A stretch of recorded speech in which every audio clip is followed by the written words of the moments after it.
I don't know if you've noticed, but we've already done the session we're about to do today. That is the exact amount of laziness that you're gonna get from me. Sounds like a plan. Watch us all end up in different groups again. Yeah. I was saying before you got here, we should aim to be in 4 different ships this time. Yeah, there's only 3 ships! So, all you guys find yourselves in the Pirate's End. A quaint little town that's sitting on a little, the edge of the land there, as you can tell, based on the map. The peninsula? A peninsula, thank you. You see, You're welcome. I don't do good with them. So, on Pirate's End, you're finding yourself in a bastion of many different pirates, and the only thing you really truly know about this land is that, one, there's a code, the pirate's code. You might not know the whole code itself off the top of your head. However, what you do know is that there is a level of respect required from everybody, and there is rules that everyone lives by, and if you break them, it's not fun. Anyways, so you find your way to Pirate's End, and knowing that you want to join a pirating guild to get your journey going, you all try to find your way to a pirate guild that is currently hiring. So I'll play this out because it'll be fun, and it's a good way just to kind of get a feel for it. Like, Aaron, let's start with you. When you make it to town, what's going on? Well, I'd probably go over to the local tavern or look for signs saying hiring pirates or something. Well, do I see anything? Yeah, as you're walking around, you do see a local tavern with a signpost on it that says, "Now hiring the biggest, baddest, meanest, youngest pirates." Well, that sounds like me, so let's go! Woo! So to be a pirate, the most piratey pirate of all! So as you walk into the tavern singing that, immediately everyone looks over to you, including the bartender, who's a fairly young woman, especially compared to your character. I stop singing, and I walk over to the bar, and I say, "Hello! Grandpappy Gilbert Hobblewobble, at your service. I saw they're hiring pirates. Where can I go to find them?" "Well, you've come to the wrong place. This is the Pirating Guild of the Young Whippersnappers. You seem to be fairly old. You young whippersnapper, that I am a young whippersnapper. No, we can't have your kind here. How old are you, old man?" 175. No, that just won't do. That won't do at all. Yes, I'm definitely 175. We have an age limit of 40. Well, you see, in human years, I am merely 34. You see, the problem is, we don't go by human standards here. What kind of standards do you go by? We go by time standards. We're the young whippersnappers. We're starting a new generation. Oh, I see. Well, technically, if you're starting a new generation, then the generation before is null, and I started 0, so when it started, I am therefore 0 plus the years that it started with. You know what? So I am therefore under 35. If I tell you the name of another guild or two, would you just leave this place and stop stinking up with your old? Deal. Alright. Well, I know 2 good ones nearby. There's the Frail Fellas, which are for only old people, like you. No! And there's also the Midnight Reavers that are taking people in right now. They're over across the street if you want that. Midnight Reavers? That sounds familiar! Alright, and with that, she gives you some simple directions and sends you upon your way. Okay, and with wobbling knees and a cane, I make my way out the bar and say, "Joke's on you! I'm 300! So, with that, let's go with Max. Max, well, you make your way to town. You don't look a day over 180. Oh, thank you! You say that as you walk past an old man leaving a pub. Yep. And then we pick up. Where are you going now? I want to look for the ships themselves You want to because look for I've the been on ships ships. before. Ah. Yep. So you walk over to the dock and you notice that this place is basically like 75% docks. And you see Hmm. tons of just gorgeous ships and then a whole bunch of beat down ships. And you can see there's like an obvious divide between like the east and west end on the value of the ships. And Yep. you see that there's some commotion going on one of the around the middle. I'm gonna get closer, close enough to hear, but still far enough away to not be involved. You see this big burly fella, and he's standing on what looks to be almost a milk crate. He's going, "Aye, come on, come on! It's time to join the pirates! Join us now! Join us now! Join us now!" And he's just kind of like rambling about stuff. He's like, "Join the pirates! Join us! We want new people!" And he's like looking side to side, not at anyone in particular, but just kind of like he's lost. Well, I'm a new person. I'll head over there. So as you walk up, the man continues to look around over the top of everybody's heads. "Join us now! Join the pirates! We need the pirates! Join us now! Join the Okay. pirates!" I tap him on the shoulder if I can reach. When you tap him on the shoulder, he kind of like snaps over to you and goes, "Squawk! Don't He touch the said you. pirates! Join the pirates!" Well, that's what I'm here to do. "Ah, you join the pirates? Okay." And with that, you see just kind of like pops into a big poof of smoke, and he transforms into a parrot, and he just starts flying in a direction. I follow him. Okay, and you follow him, and you end up making your way to a very interesting place. Matt! Me? Well, being a former merchant marine, I'm probably at the docks or somewhere around the boats, kind of wandering around just shouting, "Clang! Clang, where are you? Clang!" So as you're just kind of wandering around the docks, and really not having a single clue what's going by, you all of a sudden see this parrot come blitzing by, and this band just sprinting past them. And just behind them, you see a third person who's following them. And as he's following them, he kind of like turns his head to you and he's like, "Who's this Clang you speak of?" Clang, short little fella, about Clang. yay high, and I'm holding my hand like below my knee. "No, I don't know anybody that short. I do know a man named Tom. Is that who you're looking for?" uh, He's I about don't think yay high and he holds his hand about chest height. I don't think so, but he might know Clang. With that, he turns to the side and he goes, "Hey, Tom! Tom, this guy's looking for you!" And you see a man that is definitely bigger than chest height and is more like slightly taller than the guy that you're currently talking to roll up and is like, "Hello, I am Tom. Hello, What do you Tom. want from me?" Do you happen to know a little bird fella named Clang? "Hello. I just saw a bird go that way." Oh, really? Which way? "Yeah, it was a big boy and then he turned into a bird and he went that way. I think he's going to the one pirate guild there. What's it called? The Midnight Reavers. Yes." Thank you. And I take off in a dead sprint after it. Okay. And Like, Dan. and I'm Yeah. not moving out of the way of anything. I definitely knock over a person or two. Yeah. Dan, you make your way to town. What's going on? Alright, so I'm just walking down the town, and I see this town crier talking about pirates, and I'm hearing this commotion. It sounds like it's coming from a tavern far off, but I'm just hearing some guy going, "Oh, I want to be a pirate!" And I'm like, this sounds like the right town for me. I want to ask around. I kind of want to see what's going on, but the first thing I want to do is talk to that person that was crying out about "we want more pirates," because that sounds like my bag. So I walk over to him, very intrigued. So as you're making your way over to him, very intrigued, you see that he's caught up in conversation with another man.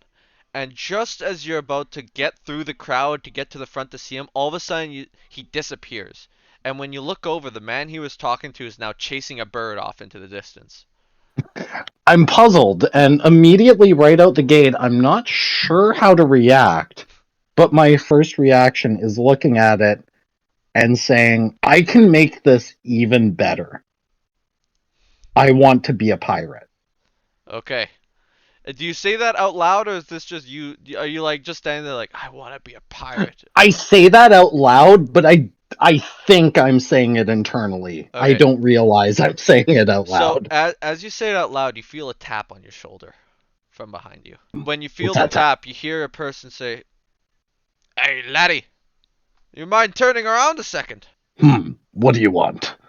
I heard that you wanted to be. And he looks around and he like he's doing something bad and he's like, "You want to be a pirate?" You know, the idea's always intrigued me, and this town seems like it's rife with chaos. Yes, I think being a pirate would suit my purposes just fine. Aye, so I've got. He puts a hand on your shoulder as he says this, and he goes, "Aye, well, I've got some good advice for you." And he takes both hands and he turns you around and he goes, "If you head on in that direction, you'll find the Midnight Reavers, and you'll love it." And he pushes you off. Well, I'll have to get back to him for pushing me so abruptly, but I do appreciate him putting me in the right direction. All right, so as you're pushed in the direction, can I get a perception check from you? So you got an 8. So you notice nothing's amiss. However, a bit later, just as you get to the location that you were looking to go, you realize your coin purse is a little bit lighter than it was before. Aww. You're pretty sure at some point you were robbed, just not quite sure when. Could They be shall any suffer. time. They shall suffer the wrath of Pazuzu for this. Oh boy. Alright. So, as you guys all make your way into a little underground building, and when you enter, you see what looks to be like almost a big dining room, and there's a whole bunch of tables set up, and you see a whole bunch of people of various shapes and sizes and backgrounds and everything. It's just this mishmash of people. And as you're looking around, you see that there are 16 in total, including yourself. And while you guys finally get a chance to grab a seat, you see a big, burly man, and to some of you, a familiar parrot on his shoulder. And he comes up to what looks to be a little stage at the front. It's a little bit of elevated ground. And he goes, "Yar! You be here to join the pirates of the Midnight Reavers, are ye?" And he looks over the crowd, expecting some sort of response. What? Yep. You're not Clang. Notice. And you hear the same thing from basically every other party goer, except most people don't say you're not Clang. Except for one, who just kind of repeats exactly what Matt said. I'm just screaming, "Notice me," over and over again. Yar, well, it seems we have a feisty group here. Well, luckily for you, of the many of you that have attended, 4 of you will get to join the Midnight Reavers. Dibs. Which 4? You can't call dibs! Dibs doesn't work here, it's pirate. The pirate code says no dibs. However, you must respect shotgun. If someone calls shotgun, they get shotgun. I called shotgun! Oh, that old man gets shotgun. Are you alive, old man? You gotta see the shotgun. But for shotgun, you gotta see the vessel. Yes, that is true. There are still. It's the pirate code. Rules to shotgun. Preeminent shotgun! That is. I'm kind of in good with the demon lord. Does You know what? that count for anything? As you learn various rules of the pirate's code, I will write them down here. So then you all know the pirate's code. So, I lean over to the shotgun person is that- rule 47 of the pirate's code. As you know, there are 101 rules to the pirate's code. Never forget shotgun. What's a shotgun? I just raise my crooked finger up in the crowd and go, "So this is actually Pirates 101? You, sir, are fired from the job of teacher. Either way, I do believe that since you will be spending the next fair while with each other, it would be in everyone's best interest to introduce themselves. All right, you. And he points Okay. over to somebody in sitting at one of the tables. You. I do believe you should begin as Catman. Does he look petable? He does look very petable. He looks adorable. Good thing Kevin's not here. He says, fourth wall breaking. That didn't stop Grandpa Gilroy from completely deteriorating relationships in another universe with this man. Anyways, with that, you see a tabaxi come rolling up. And it looks like if you had to classify him, he would be a rogue. He goes, What is a Is he still a professor? he hasn't introduced himself yet. And he goes up and he goes, hello, my name is Dr. Cuddlesworth. I am a doctor with a doctorate. So then, when I murder you, I can fix you. But I also know how to murder you well. Thank you. And with that, the tabaxi goes walking off the stage. You see the big pirate come back up, and he goes, "Aye, that is a wonderful person we have here. All right, I do believe I have not introduced myself yet. My name is OneBeard the pirate. You can tell I am OneBeard as I have one beard. All right, you. Love the creative name. Thank you. My mother gave it to me. All right. I still have one beard. You have an old beard. Do you have any? Ah! Do you have any comment on it actually being a soul patch? No.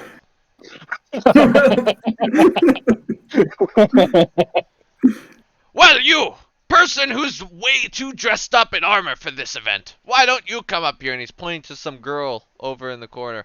And when you look over, an elf is standing up who's covered in head to toe in plate mail. She comes walking up to the stage. And if you had to guess, she looked very much like she would be some sort of paladin. And she's like, hello, everybody! I am Cynthia Thaurine, and I'm here for justice! I must prove justice to the pirates and justice to the evils upon the sea. And if you are against me, I will destroy you. And she walks off after being really proud of her speech. You can tell that she's super proud. And you hear, as she's walking off, her just kind of mumbling, justice! Justice is great. I love justice to herself. I wonder what she's here for, I whispered to myself. Woo! Justice! I thank you for the justice. You, old man who keeps interrupting everybody on their turn. You get up here and tell us about yourself. Okay. Grandpappy, 3 feet tall, and weighs about 40 pounds. And he has the skinniest legs ever, and he's wearing a blue, like, coat, kind of, and he has a backpack on. So he, like, hobbles and, like, bumps chairs and stuff in the dining room, but, like, his head's below most tables and stuff. And so he hobbles up on stage, he's like, hello! My name is Grandpappy Gilbus Hobble Wobble. You can call me Grandpappy, or Grandpappy Hobble Wobble. Needs to be the Grandpappy. Because I deserved it over 300 years old being. I've come to prove my grandkids wrong, that they don't believe I was an adventurer a long time ago, and so, yes, that's what I'm doing. Woo, pirates! Let's get this going!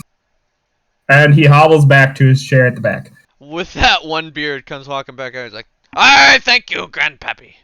You did a wonderful job pointing yourself out, you big old man. You'll last long. Alright, you! Weird-looking person, you, who kind of is shimmering. I don't know what you are. You, come on up here. And you see a person who doesn't look like any person who's been here yet. And as they're walking up on stage, you see that they change into a different form. And if you had to guess, they would be some sort of changeling.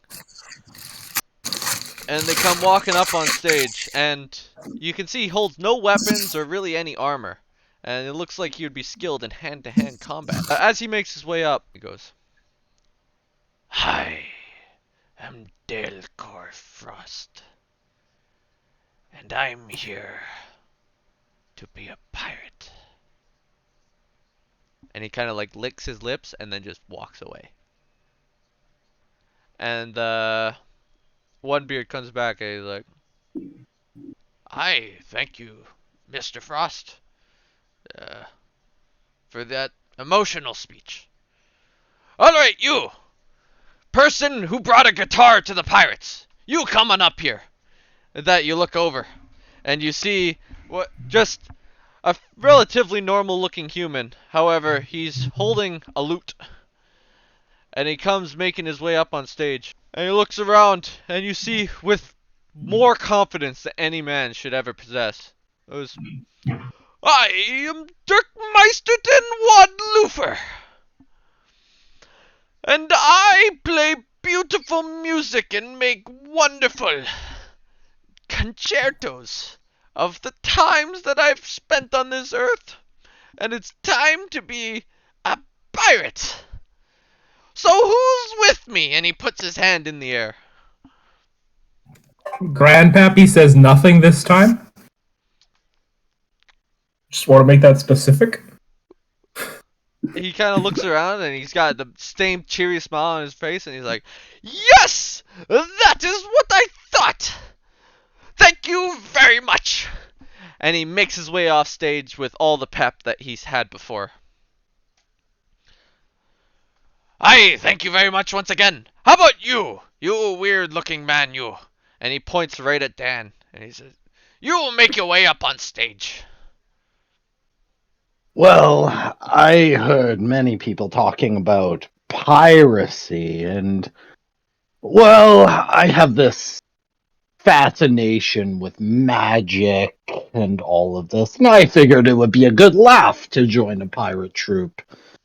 That's honestly why I'm here. Also, eventually I will drive all of you crazy, just saying. Hi, thank you very much. What do you look I like? don't think I caught your name or your appearance.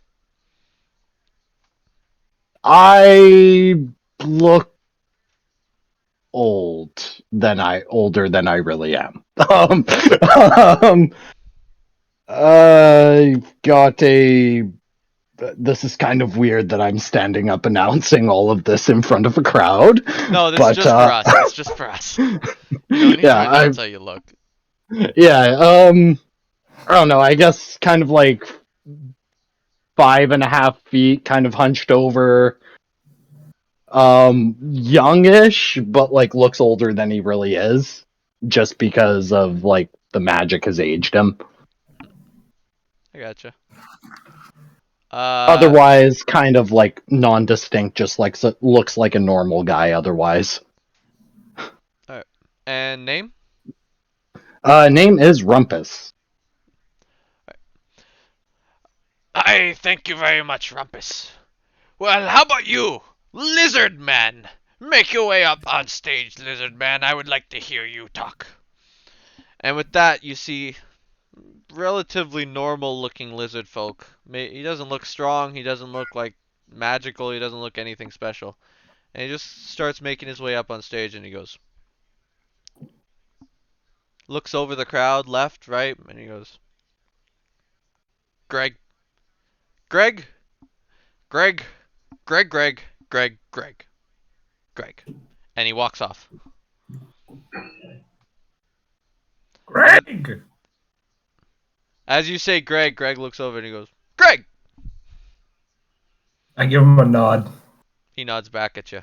And OneBeard gets back up and he goes, thank you very much, Greg. I think you'll do well. Alright. How about you? Man who looks also like a dragon. Make your way up here. I would like to hear you talk. I am Mector Gregnar. And with that, you see Dragonborn, very clearly a green dragon, making his way up on stage, and it looks like he's holding some kind of book. And he makes his way up, and he looks around and goes, Hello, I am Mecthor Graknar. My family was murdered, and I'm here to find their killers. So I have joined the pirates, and I expect you to help. Thank you. And with that, Mechthul walks back off. And OneBeard comes back once again and goes, "Hi, thank you very much, Mechthul. Another one that I truly believe you will do well here. I am Nathaniel Spiriticus, and I am the spirit. How about you, wizard boy? Make your way up here." And he's pointing to a human that you guys all see that just kind of, he's just sitting there wearing green robes and a green hat, and he makes his way up on stage. He's like, "Hello, my name is Nathaniel Spiriticus, and I'm here to become the best pirate and see the seas for all they have to give. Thanks." And he walks off. And OneBeard comes back up and he's like, "Thank you. How about you, funky looking man?" And he points to Max. "How about you come up here? I like your look." Yeah, so my guy's kind of small, medium sized, a little bit darker skin, and like the brightest orange hair you've ever seen, like the color of an orange. And I just go up, I say, "My name's Vorkan, I'm here for money," and I walk right back off. I thought that would be more excitement. You looked exciting. Turns out you were not. "Money is exciting," I replied to him. True! I'm back in on this. "We're pirates." I am PirateBot 3000. Aye, you! Robot, make your way up. With that, you see a very clear Warforged making its way up on stage, and it goes, I am PirateBot 3000. I am here to do pirate things such as plunder and collect booty. I will raise the sails, and we will defeat the other pirates and plunder and collect booty. And he goes walking off, doing his full-on robot walk. Does he moonwalk off? No, but he does say beep boop a lot. Does he have strong Yes. knees? He does have very powerful knees. Is he related to R2D2? No. Aw. He's PirateBot. Oh, he didn't say his name. I am PirateBot 3000 V2. I am the second person. V2? Where's V1? I have so many questions. V1 is no longer here. I am Aww. Well, I hope V1 gets remembered.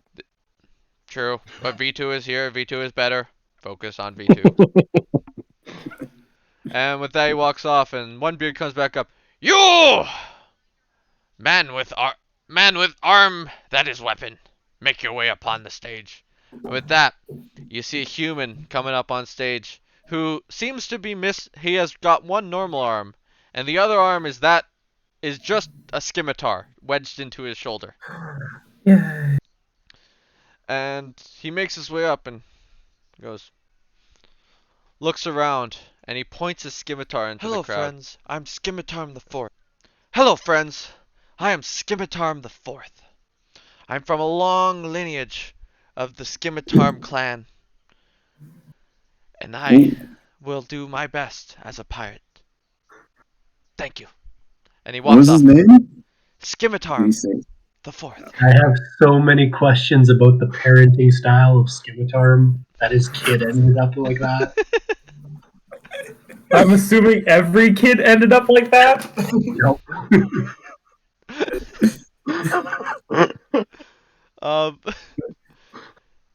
I thank you very much, Scimitarm. How about you, big burly man? Make your way up on stage. And with that, you look over and you just see an absolute behemoth of a man. And it's another human, but this guy, he's like the epitome of a barbarian. He is massive. And he gets up on stage. Once again, He just eyes everybody with like Mike. cold, dead eyes. Mike. He goes, My name is Mike. Shiv Mike. Don't you go crossing me. I will end you. and with that, he just like punches his hand into the ground and like pulls out a piece of the floor, and it's like the perfect shiv. He's like, don't you try anything. And he points it over at everybody, and he walks off. Aye, Shiv Mike, you seem to be a good man, you. Alright. Finally! Not finally, there's 3 more of you. You, man, make your way up. And he points to Matt. All right. So I lumber on up. You guys see this absolutely massive minotaur, probably comparable in size to the last guy that just came up. Kind of brown fur. He's just wearing. He doesn't have a shirt on, but he's got like those like I don't really know what they're called, the pirate pants with like a red kind of belt that's kind of loosely tied around him. The sash yes. or something? Chaps. Yes, exactly. That can be your headcanon. It already was. So I get up to the front of the stage and just introduce myself. Yes, I am Tarfur.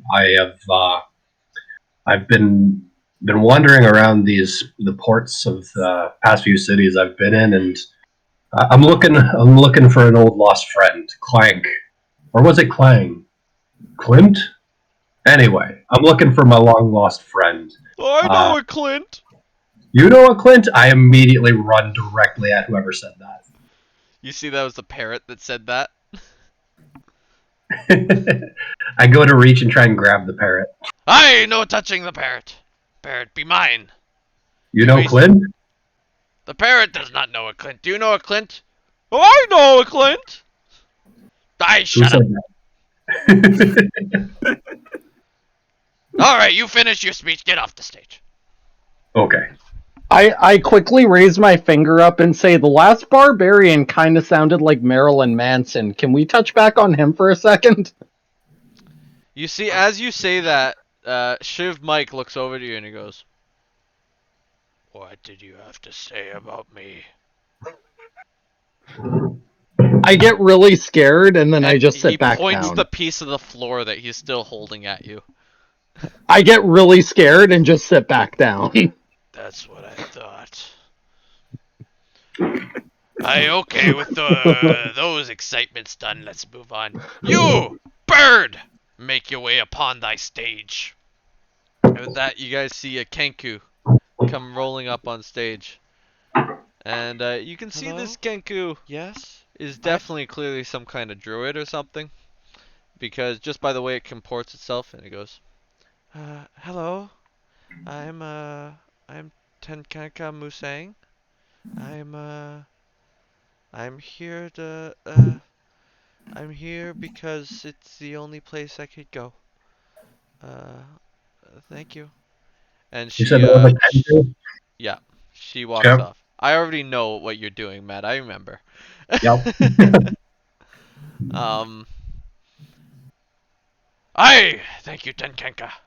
Finally, you, weird-looking half-human, half-elf thing, make your way upon the stage. And with that, he looks over, Hello, I am... and you see a half elf with a bow making its way. He's like, Hello, I am Zekworm the Die. I am here to be the most wonderful pirate of the land. I hope you're okay with that, because I am a wonderful pirate. R, you see, my R is of the most Irish variety. Did you know why the kid couldn't get in the movie? Because it was rated R, and for pirates. Ha. Thank you. I give him a high five as he walks off. he accepts your high five. Aye, thank you very much, Zekworm. I do believe that is everybody.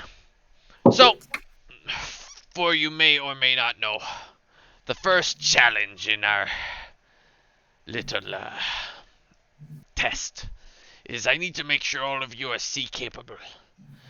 We have 3 ships. No? Yes. We have 3 ships on the port ready to go. You see, each of the ships will have 6 people. You will have 6 in one ship, 6 in another ship, and 4 in the last ship. To even it out, I will be joining the 4 in the last ship. You guys go. One of the other things on the pirate code is to make friends. That is rule 6. Make friends. So I want you guys to go mingle amongst each other and find yourself a group of either 4 or 6. And, we'll find your way onto a ship. Do be off now. With that, you get to kind of mingle amongst the crowd as you see fit.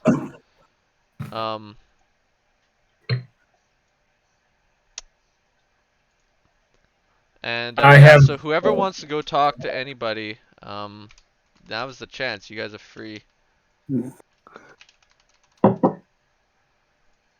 to do so. My character is just hunched over, laughing at the idea of pirates going out making friends. So I'm indisposed for a couple minutes. That's valid.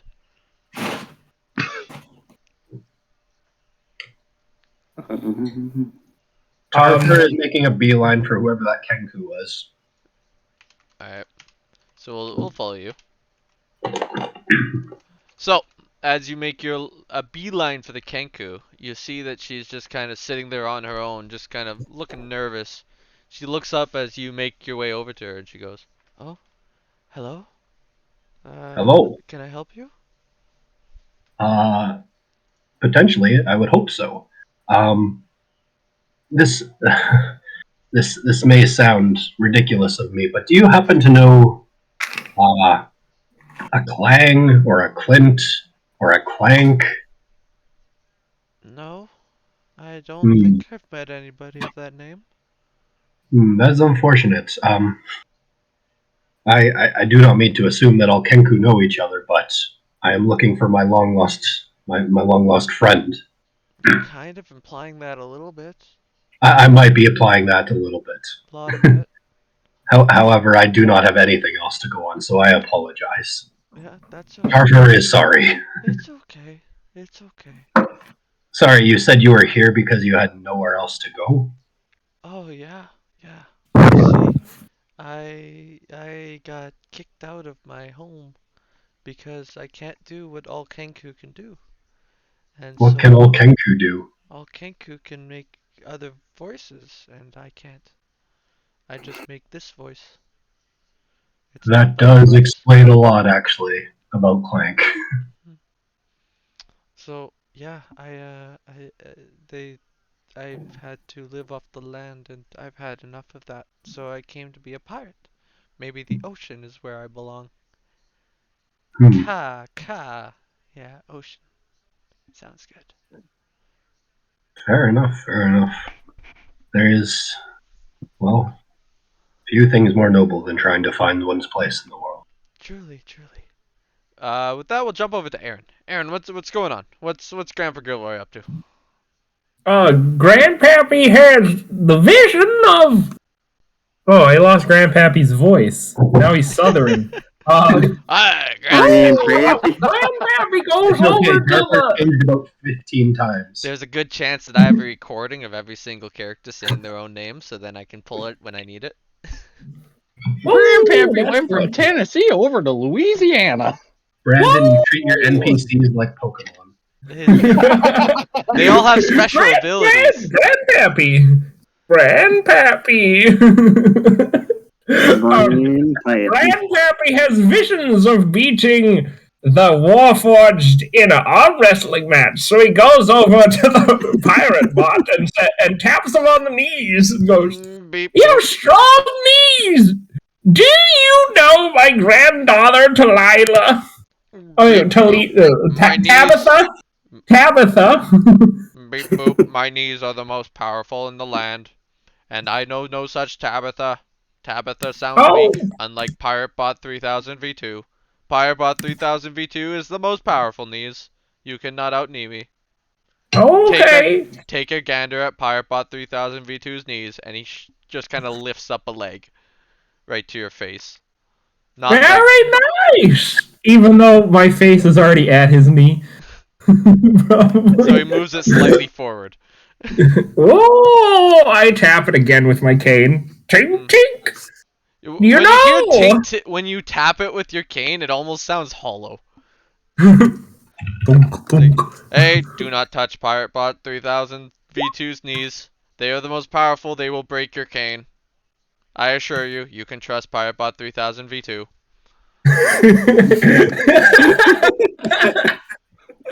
um, I had a dream where I beat you, and specifically you in an arm wrestle. Can I put that to the test? This dream is impossible. You cannot defeat PirateBot 3000 in an arm wrestle. Put your arm on the table. Let us do this now. I will Okay. say, before you commence, Grandpappy, I will say this. I have seen an entire demon pantheon, but I have never seen anything like the ilk of what is known as V2 in arm wrestling. V2 Well, is the most I've powerful never version. seen Grandpappy, and he makes he holds his arm up in like the arm, like you know how like when you say like look at my bicep, he holds his arm up like that, and it almost looks like it droops. This But it's smart just man, bone pretty much. this smart man also at this table is very wise and intelligent. V2 is the most Yes. powerful. V2 is more powerful than V1 as it is newer, and V2 is more powerful than V3 as it is wiser. But Okay. V3 doesn't exist yet. Exactly. No need for something dumber than V2. All right. Well, I believe I can do this. All right. I Place am your strong. I've place been your arm strong where your mouth before. is, and your mouth should be on the table. And with that, he Okay. loads up. Good luck, Grandpappy. Rumpus is rooting for you. All right, Grandpappy Thanks. Rumpness, give me a. No, Oh God. I got a 2. All right, so let's hope he doesn't crit, or else you're going through this table. Yeah, you're still going through this table. So as you put your hand in his hand, immediately you kind of hear somebody say go, and the second the go hits, you're basically not even ready, and he just slams your hand, splintering the table. Do I take damage? Yeah, you get like a little splinter in the back of your hand, and you take 1 point of damage. Okay. That did not go And as the planned. table just explodes outwards, and you just hear PirateBot go, PirateBot wins again. PirateBot is the best pirate. Beep boop. PirateBot Oh, shit, 3000 V2 has won again.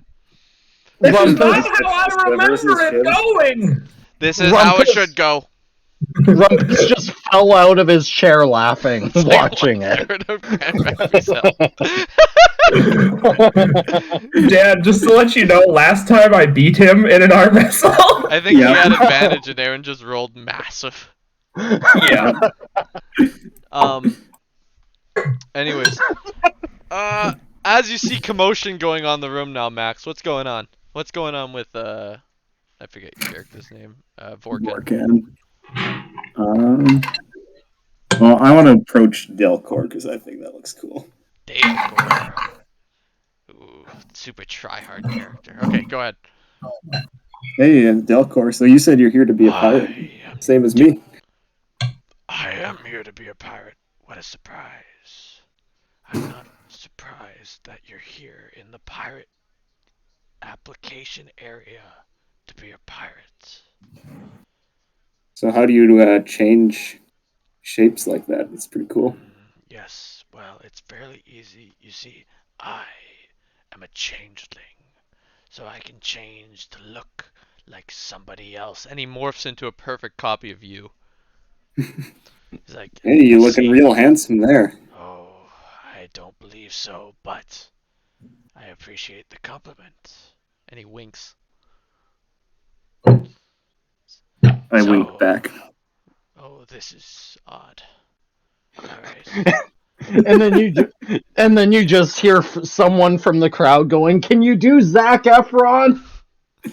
No, I refuse to do Zephron. No one can replicate that magnificence. Either way, what are you doing here? Talking to me. Want to team up? You Be friends? That is in the pirate code. Be friends with other pirates. Exactly. I will give you one chance if you can riddle me my riddle. The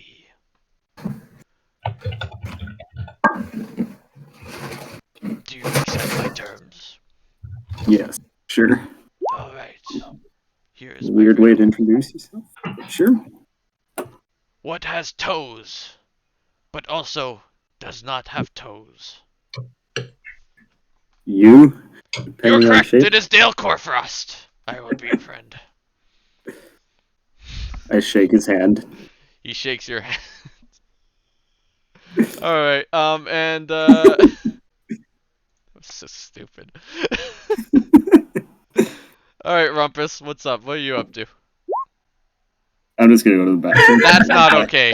That's not okay. That's not okay at all. Not That's our canon. new name. Whenever we make our group, that's our group name. That's not okay, you know. Tarfer is gonna insist on it. Oh no, I don't know how I'm gonna get out of that.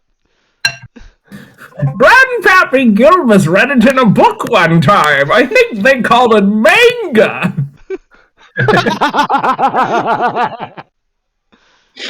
Oh man. At least that's what the grandkids were calling it. Alright, Dan, anyone you want to You interact read with? a book. I don't. I've barely been able to keep up. Holy crap! If you Alright. want, I did give you notes on Roll20. You can also keep your own notes, but I gave you a thing that you can put notes in if you want. Sorry, where is that? It's by your character sheet. You should have it. Should just say Dan notes. Did I give it to you? Yeah, I did.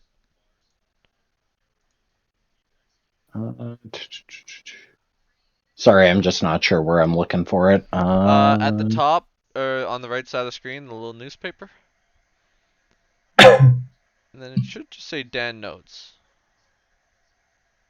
Oh, yeah, there we go. So you can add that as you want. And I should also explain there's two handouts I've given you. One's The World as We Know It, which gives you a little rundown of every town in this continent.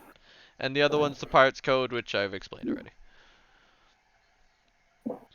So, no need to read The World as We Know It right now, especially because it is actually long. But, something that you can do if you just have downtime. And you want to know more about a certain location. Okay, so right now I'm just gonna make the explanation that like I just wandered into town. I heard this guy talking about being a pirate, and like I'm really interested in that. But at the same time, I went to this meeting and all these people are standing up, and I just think it's really funny, but it makes me want to be a part of it even more.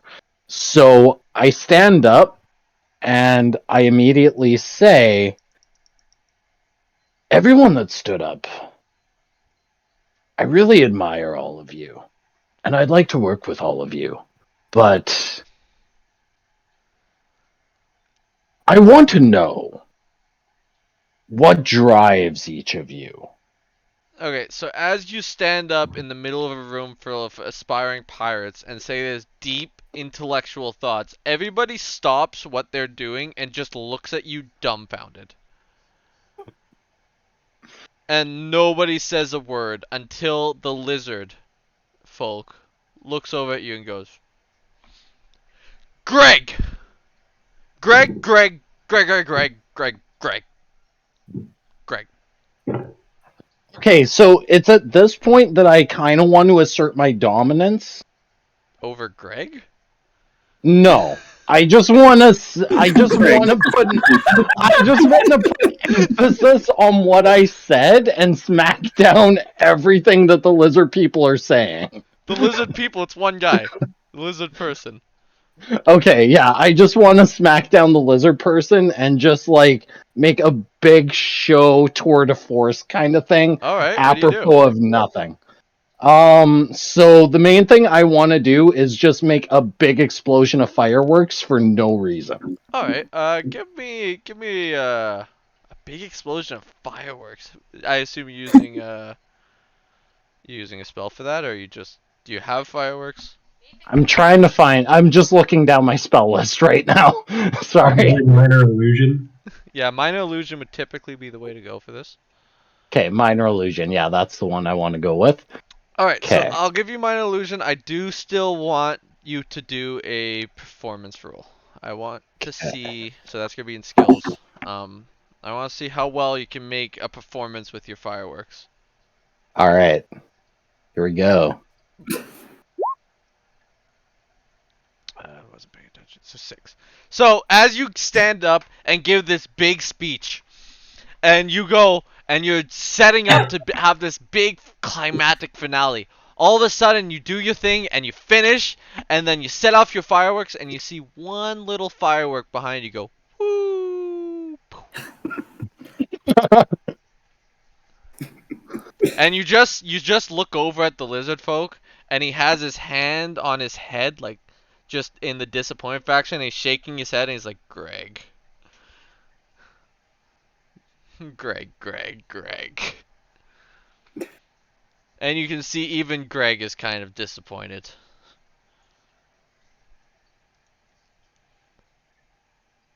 Aye, well, on that note,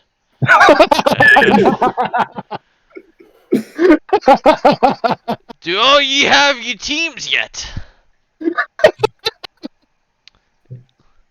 And he looks over and he realizes there's absolutely no teams formed. And he's like, oh, alright, okay, you guys have 10 minutes. And then I'm making them for ye.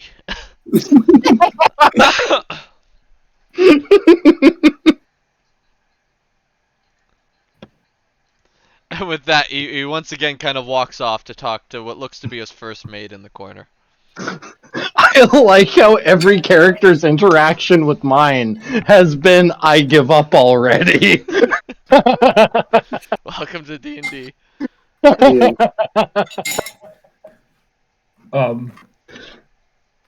Are we making teams? Sorry, I just was Yeah. making tea. So okay. I go walk over to Grandpappy to go pick him off the floor. Pick up Grant. Oh, thank you. You're a nice lad. And once Matt picks me up, I tap him on the knees. You've got strong knees. Do you know my granddaughter Tabitha?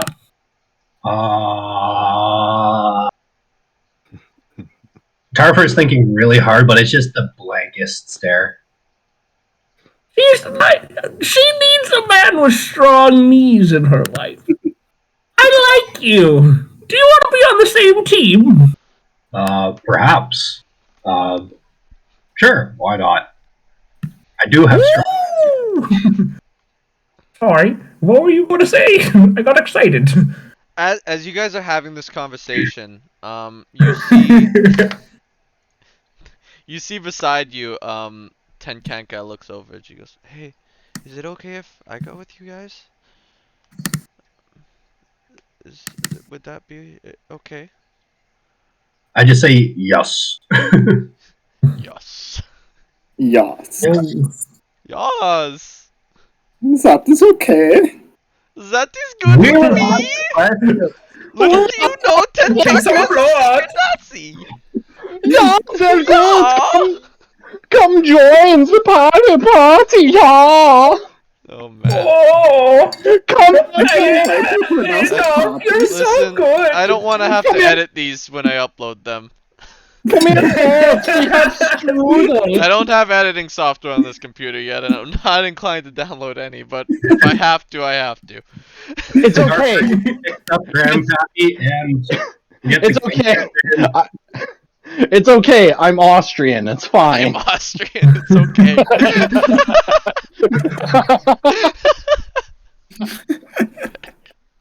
Oh man. Alright. So you have a group of 3 there. The other side there is 4 of you all standing together. Oh no, there is. No. Who wandered off? 3. There's 3. 3. Yes, because there's Pirate Bot, there's Aaron, and there's Dan, just laughing at the 2. No wait, Dan did his own What? thing. He went up to the front of the stage. Yeah, I forgot about that. Yeah. I'm Yeah, with Matt now. You're with Matt. No, Aaron's with Matt. Yeah, no, it's the 2. Yes, it is Max and the weird guy, Galcor. Dalecore. Glad that you know my characters' names better than I do.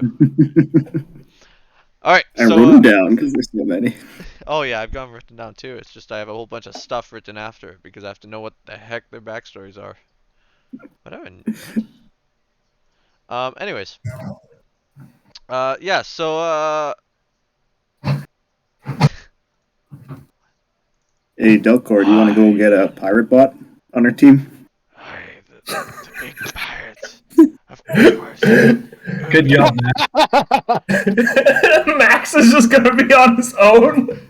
I was thinking more of joining that group of 3 over there, but if you really want Pirate Bot, I suppose we can. It's your call, buddy. Pirate Bot, the hero we really needed. Well, let's get pirate bot, and then we'll. what the heck? Hey, okay. We'll go get Pirate Bot. Brandon, why did you accidentally create the best protagonist that we cannot use? You guys could use Pirate Bot. Max is currently about to use them. Beep boop, what brings you to Pirate Bot? Full personality. Want to be on a team? You want to team up with Pirate Bot? Only Pirate Bot can be with Pirate Bot. Wait, Pirate Bot is now learning through his processors that Pirate Bot 3000 V2 needs 5 other people who are not Pirate Bot 3000 V2. Oh no, it's becoming sentient. It's a Warforged. It is sentient. You're racist to robots. Oh man. Beep boop. Pirate Bot needs you to pass Pirate Bot's riddle. In order to recruit Pirate You're Bot. racist to robots anyways, beep boop. Beep boop. What is Pirate Bot's favorite snack? Answer Circus? Pirate Bot 3000 V2's question or be destroyed. And he like points a laser cannon at you. Kind of rude. Beep boop. Pirate Answer Bot. the question. Pirate bot 3000 V1. Pirate Bot Can has I- never considered the taste of his former. This is an acceptable answer.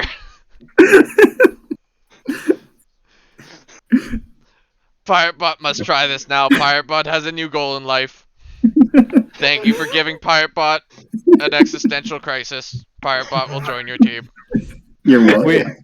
We have discovered the paradox. Victory achieved. Alright, Dan, you're the only one just chilling on your own with your dinky fireworks. What's up? What up? My fireworks were awesome. What up? You really grabbed the room with that one.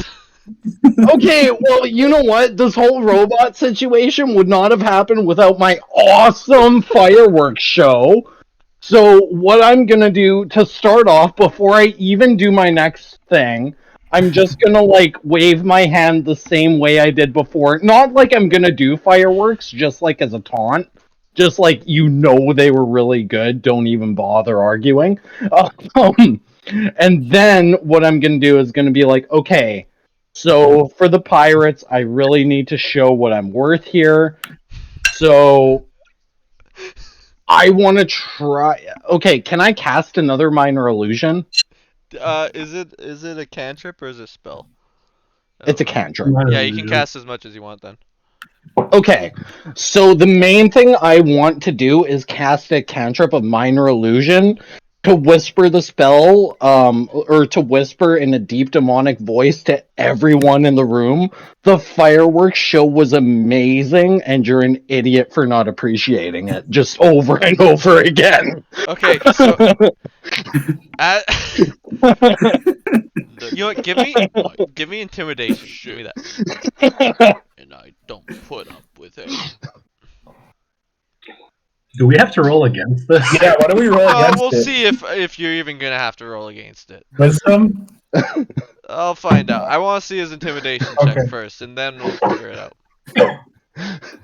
My character is like just really like cranking his fist like I'm gonna win this, I swear.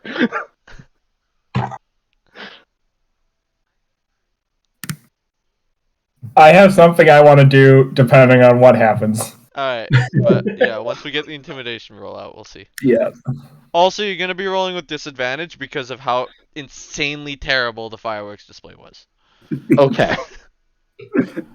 I mean, I disagree, but that's beside the point. It was a great idea, you just rolled poorly.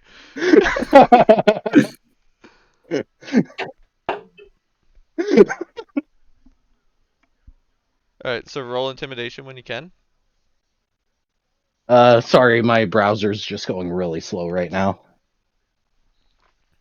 Okay, there we go. Why am I getting random stuff in my Steam library? Ooh, that's Alright. Can Aaron do something now? I mean, Grandpappy do something now? Yeah, just before Grandpappy does something, though, he hears Okay. Shiv Mike look over and go like, "The devil's an idiot."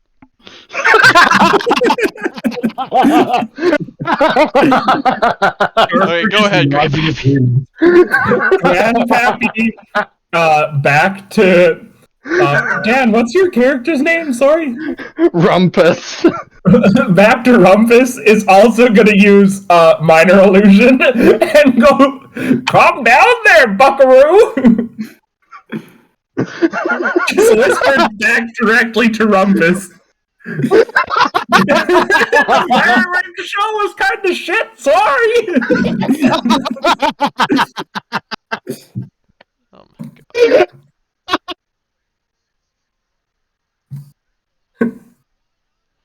That's it. Yeah, sorry. You're not screwing up with your fireworks show, Rumpus. I'm sorry. You blew it. You done Nice messed try, up now, though. Rumpus. You're done. Alright. So, as that happens, you see... you see... Max! You see Pirate Bot look up, and Pirate Bot goes, "Pirate Bot has an idea." And he turns to Grandpa Gilroy and he goes, "You are a smart man. Join our team. We have 6 this way." Who does he turn to? To Grandpa Gilroy. Who's that? "You are a smart man. You tell it like it is. Join our team." Me? I'm Grandpappy Gilbus, not Gilroy. Sorry. I know That's not Nev okay. names. I am PirateBot 3000 V2. I am not EnglishBot V1. That was my Oh, sorry grandfather. there! Here I was thinking you were supreme. got a team of his own, though, sorry. Oh, I see you have a team of 3. And I have a team of Yes? 3. And we make a team of 6, which is the goal. Do simple math. I need I to would know my consult my grandmother team. was a math bot. I didn't consult my team, grow a pair. Check out my lug nuts. And with that, he flashes his knees. Yes, very strong knees, I know. But this fellow here has stronger knees, it looks like. Matt, what's your Impossible. character's name, sorry? Tarfer. Impossible! I turn to Tarfer and say, so, would you rather have Mr. Wannabe Devil over there, or do you want to go with Warforge and the other two? And this is when I stand up really quick and go, "I resent that." Good for you! You are resentable. Tarfer does appreciate the opportunity for character growth. I would like to see better fireworks. Me too. Maybe he knows a spell or two I could learn as well. Well, you know what? Then you guys make him, okay? How did he get pulled into this conversation? This is my first time in the pirate village. Cut me a break. Piratebot 3000 V2 was asking to join your team, and you are talking to this random man who can't make fireworks and thinks he's the devil. Okay, Grandpap, he's gonna try to make fireworks. I rolled to see if he would take that as a threat or not, and he did. So, he's also gonna use Minor Illusion to make it, so I guess I roll performance. I want performance, yeah. Sure, yeah, whatever. So this is the most magnificent thing you've ever seen. Yeah, And yeah, like, whatever. everybody stops Okay. what they're doing, even Piratebot gets a tear in his eye. How does that work? Ottawa and Canada Day's got nothing on this. Exactly. 4th of July is like the 3rd of June. Like, it's got nothing. Arthur just like wipes a tear from his eye and is going, I picked the right teammate. Piratebot, As they're Piratebot has Well, waterfalls Elvis! of oil leaking from his face. This is My beautiful. My character just discreetly wipes off a blood-soaked dagger and doesn't say anything, and The nobody thing notices. is, you're also kind of a little mesmerized by it. It's just that good. I mean, I'm not gonna lie, it was amazing. I'm not gonna admit it was better than mine, but I'm not gonna say anything either. We're gonna pick Rumpus, I guess, then? Correct? I'm talking to Matt. I forget. You could teach him a thing or two about making fireworks. I agree. You can combine them to make the best fireworks show. It would be better. Rumpus, do you want to join us and we can learn from each other? You can teach me your skills of fireworks and I will teach you mine. Yeah, okay, fine, if you want to see it that I way, want sure. to be better than I am now because you can show me so much. I believe I can impart upon you the ways of the arcane arts. I am in no way doing this because I feel jaded about being shown up. This makes no sense to Piratebot 3000 V2. How could he be defeated by one man who can't make a firework? This I makes can't no sense. you Does not I compute. can't make Does a not firework. compute. And Piratebot turns around and looks back at his Max and Dalecore, and he goes, "You guys make fireworks or get off of Piratebot's team. Make fireworks now or leave Piratebot's team now." And then I just break down crying, like, no, no, V2, you were my one love. How could I have lost you? Piratebot 3000 V2 cannot love what cannot be loved. Make fireworks now, you small humans. Oh no. And Changeling.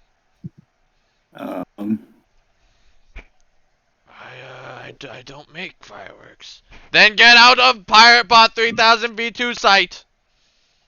Do you two want to join us then? Sure. You see Piratebot storming off.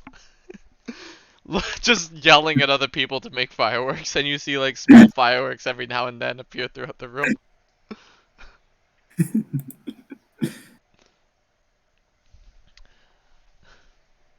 Alright, are you okay with joining those four? Sure. Pirate Bot's off and off. Yeah, I think he likes fireworks.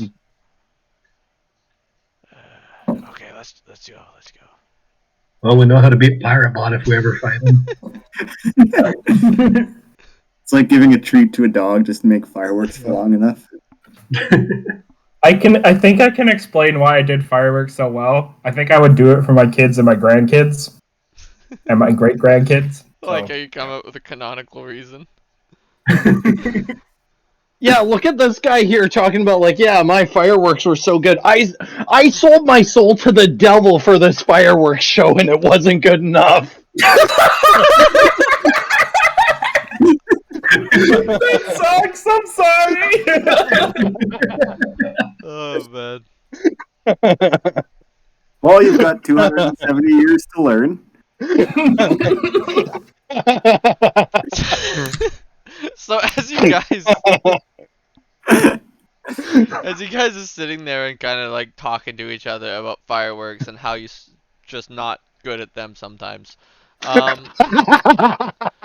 OneBeard comes walking back out and he goes, Aye, it seems that everyone's in a group of some kind. I do believe it's time to go upon the ships. See, we're making your job easy. We're all on one ship this "Oh time. yeah, no, I didn't force that to happen at all. Yeah. I didn't have Pirate Pot literally pop a gasket." Aye, so it's time. I will, To be fair, last time I don't remember him saying, "Take a look at my lug nuts."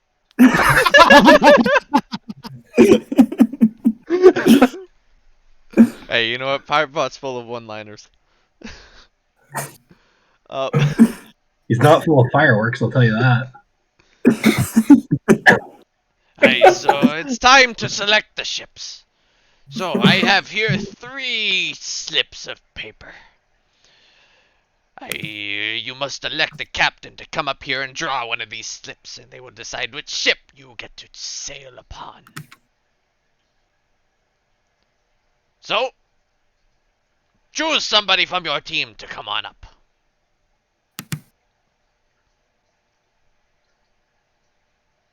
I see that one group over there isn't talking.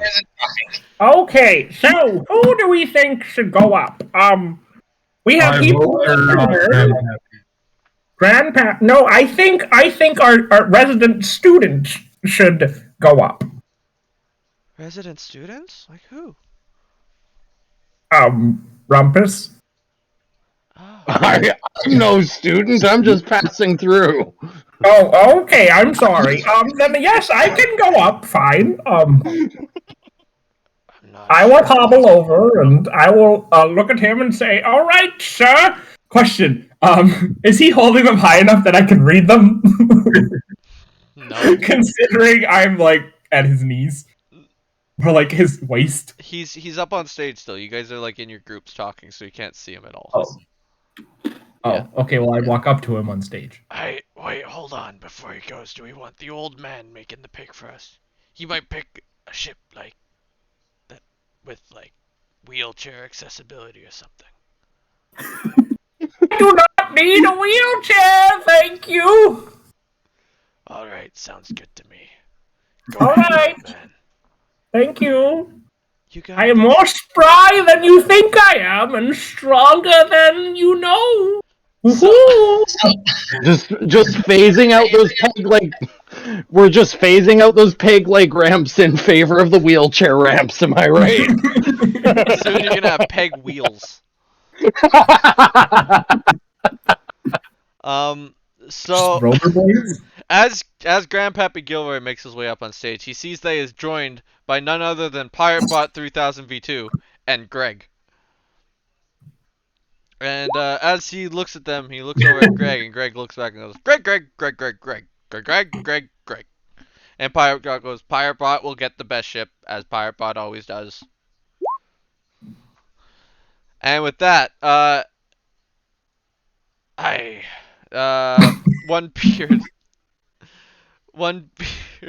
what are you doing? OneBeard looks over. OneBeard. Grandpappy OneBeard. OneBeard looks over and he goes, Aye, so it's time to decide who will draw first. I always do the oldest goes first, so... Pirebot, how old are you? Woo! PirateBot is 7. Aye, okay. Grandpappy Gilroy, then you go first, or whatever. You don't want to know how old I am? I do believe that you're older than Greg. Yes. Greg. Also, I don't know how old Greg is. That makes sense. Greg. Good point. Greg. Okay, can I ask my question again? How high is he holding them? He's holding Compared to them me? like clutched in his hand, and they're pointing towards him, so you really can't get an angle on him. No. Oh, okay. Okay. I'll pick 1, 2, or 3. You can roll or you can pick 2. 2. Pick the middle one. So when you pull the middle one, you see written on the slip of paper, it says, the Duke of Ghostboro. Oh, Aye, the Duke of Ghostboro is a wonderful ship, and definitely is not haunted. Alright, next, how about you, Pirate Bot? And with that, you walk off, and they kind of finish their selection of ships. okay. Apparently we have a not haunted ship, the Ghost of Breadsticks. I think, or the Duke of Edinburgh, or what does the slip say? I already forget. This is in character. Yes, it is. Duke As he shows you the slip after saying the Duke of Edinburgh, you see that as the Duke of Ghostboro. Duke of Ghostboro. Yes, that's what it was. Oh yeah, that's a very nice ship. I haven't seen it before. Oh, is that ominous or? No. What? Oh, okay, that's good. Oh, ominous. It's a word that means. How do I explain this? Like eerie or kind of spooky. Yet not knowing why it's spooky. Oh, hi, old man. I'm Tenkaka. Nice to meet you. Nice to meet you too. You The see- Grandpappy Gilbus Hubble Wobble at your service. Not Gilmore, Gilbus. She whispers over to she looks over to sorry, forget your names. Uh she looks over to Tarfer and she goes, "You see, you can confuse him just by saying things. He gets lost because he's old and such." Excuse me, young lady. Good to know. Yes? Harper just pulls out a notebook out of nowhere and starts writing down. I am not confused. I am explaining things to you who was not as livid as me. Would you like a carrot? And she pulls out a carrot. No, Are you sure it's tasty? I Good have for my brick bread biscuits. I do not need carrots right now. I hear carrots are good for your knees. I don't need. I have strong knees. I tap hers. Are her knees strong? No, they're kind of frail. You need to eat the carrots. You have terrible knees. Just terrible. They gave out when that dust mite landed on them, for Pete's sake. That's just. What? We're not talking about my knees. We're talking about the bird's knees. My knees are fine. Would you say that your knees are the bee's knees? No. Oh. Ooh. His knees are the bee's knees, and I point to Tarfer. Tarfer does not know what the bee's knees are, but accepts the compliment. Anyways, Grandpappy's gonna be quiet now. Do bees not have weak knees? I don't understand. I'm also confused. I don't know what any of this means. Aye, it's time to end these conversations. Make your way towards ye ships in the harbor. So as you make your way to the harbor, you see your kind of run-down ship docked on one of the things, and on the side it clearly has written the Duke of Ghostboro. That was OneBeard. And a It's little time bit of to bread. end these conversations. OneBeard is very straight and to the point. So, yeah, you guys make your way to the dock, and you see your boat, and on it, it's kind of a smaller boat, not one of the best boats, but you see on the side it definitely has the Duke of Ghostboro written on the side. And you see that as you make your way towards it, there's a gangplank leading up, and there's a sign saying, "First aboard, pilots the ship." I call shotgun. Oh, dang it, I forgot rule number 47. Oh shoot, that is a rule. He does get shotgun. Well, does shotgun mean that you captain the ship, or is that just your first mate? No, I think it would technically mean first mate. I'm pretty sure that shotgun means that he sits next to the captain in that leather chair there. And when you look up next to the steering wheel, there's a leather chair just kind of sitting there. Like a Is it a full-on bucket seat recliner. with a, or like what kind of seat? Oh, it's something not of this world. Oh, It's like oh, a okay. real life, just like leather car seat that's been ripped out of The a car. and recliner placed where there. you can like sit back. Oh yeah, no, it reclines all the way back for sure. It looks excessively comfortable. Oh, darn it, that would have been good for my circular system. It's way better than Rumpus's, because Rumpus's is literally just seat set aside, and then it's just a dead spider because he sold his soul to a demon. So, like... Oh, wow. Dang. I feel like I've heard a story about that somewhere. That's rough. He does what he can, though. He does what he can. Arthur has just walked onto the boat. We have a captain! And I follow him. I immediately go to my chair and just sit down. Yeah. They're really good deep fried with chocolate, just saying. My God. There's a whole separate conversation happening. Whose character is missing? Seriously, I need your characters on this. Who deleted their character? I don't think I deleted mine. Okay, I can see. This is Tarfer. This is Tarfer is here. This is Gilbert is Grandpappy. here. So that would mean Rumpus is missing. Okay, I don't know how that happened. Okay. Did you drag? You Did probably you dragged move- them off screen. I don't remember which character token you're using. Let's find this. You're gonna get whatever I give you, I guess. Yeah, that's fine. I don't remember, what was it that you had? What's It was a dude. It was a dude with the big, dark, long stick. Oh yeah, there's only a few of those. That was the best recollection I have.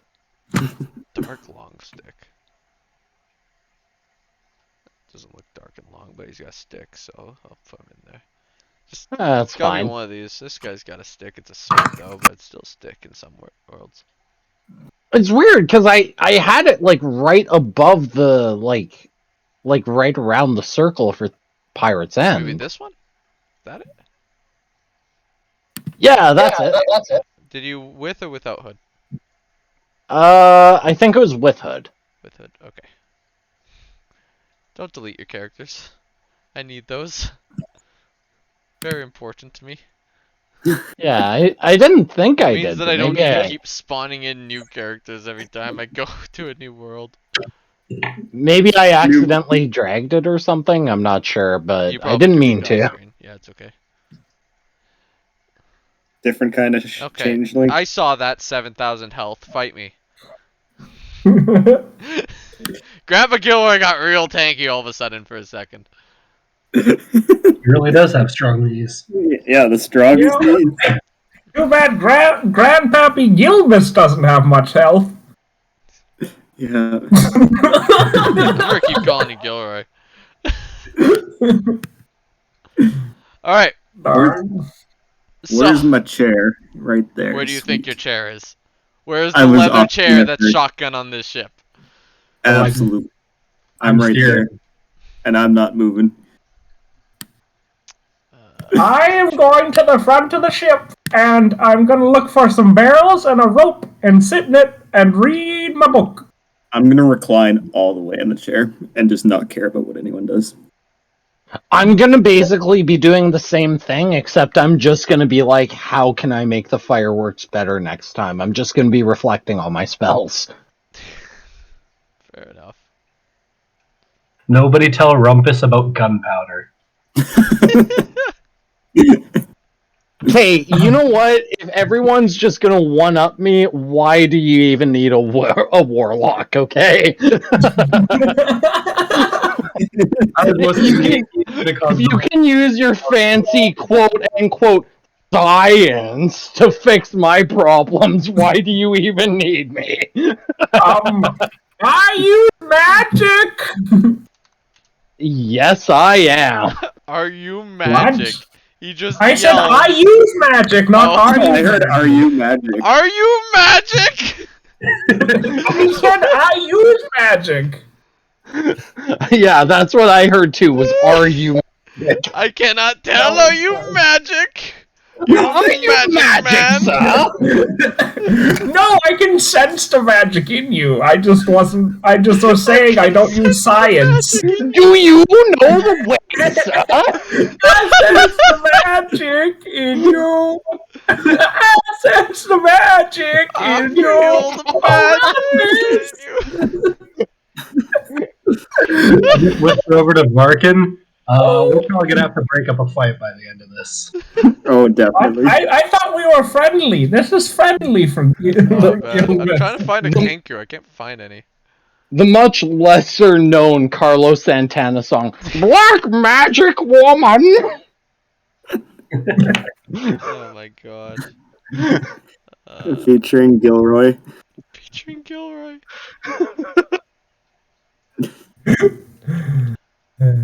Sorry. One of these has to be half decent. Just throw down a bird and it'll be fine. Half a bird is the thing. Oh, Well, I well, mean- then just throw down something. That's what I'm trying to find is a Like a bird. crow. That Well, I mean, if Just there's look up a crow picture and just chuck it on. if it was like a I guess it is a recurring character. That's funny. I'm assuming it's gonna be with us a while if Toffer has anything to do with it. So You just How gotta hard can mumble I that whole carry? sentence out. Arden, What? what? Darfur, get right there. Oh, sorry. I'm assuming Screw that's it, gonna that's be close enough. around a That's what we're while. gonna get. Okay, that works too. There we Am go. I that hard to understand? Like, would No, you you're rather me fine. just not be the voice? I just, Fine, just I was like laughing at you Okay. because your voice is so perfect. Okay, thank you. Alright.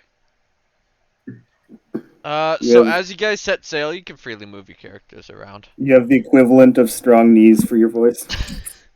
Your voice is very powerful knees. Thank you.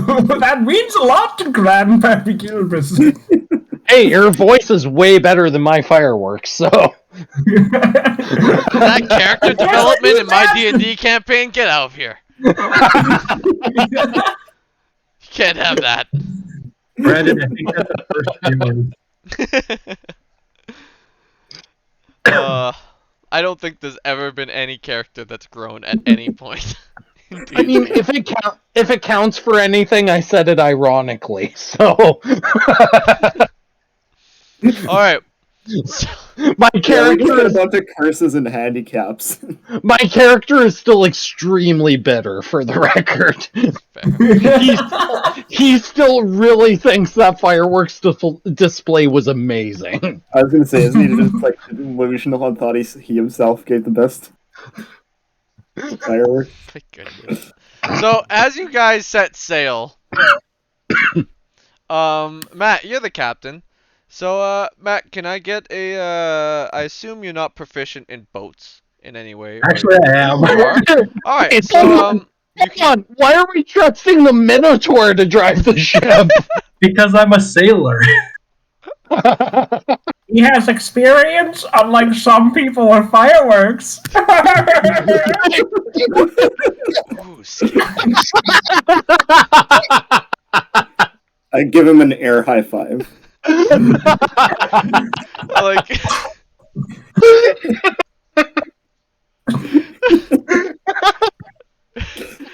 Borkin's so lazy he's not getting up from his leather chair, so he's gonna give an air high five.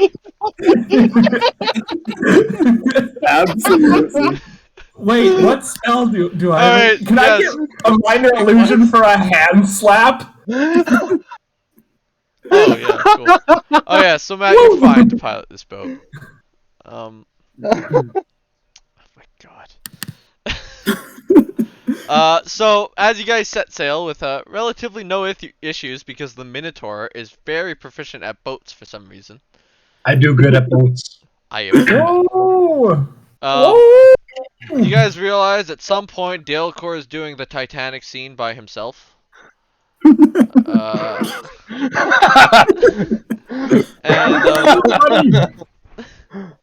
Is Does Yeah, he swap spots? yeah, he swaps back and forth.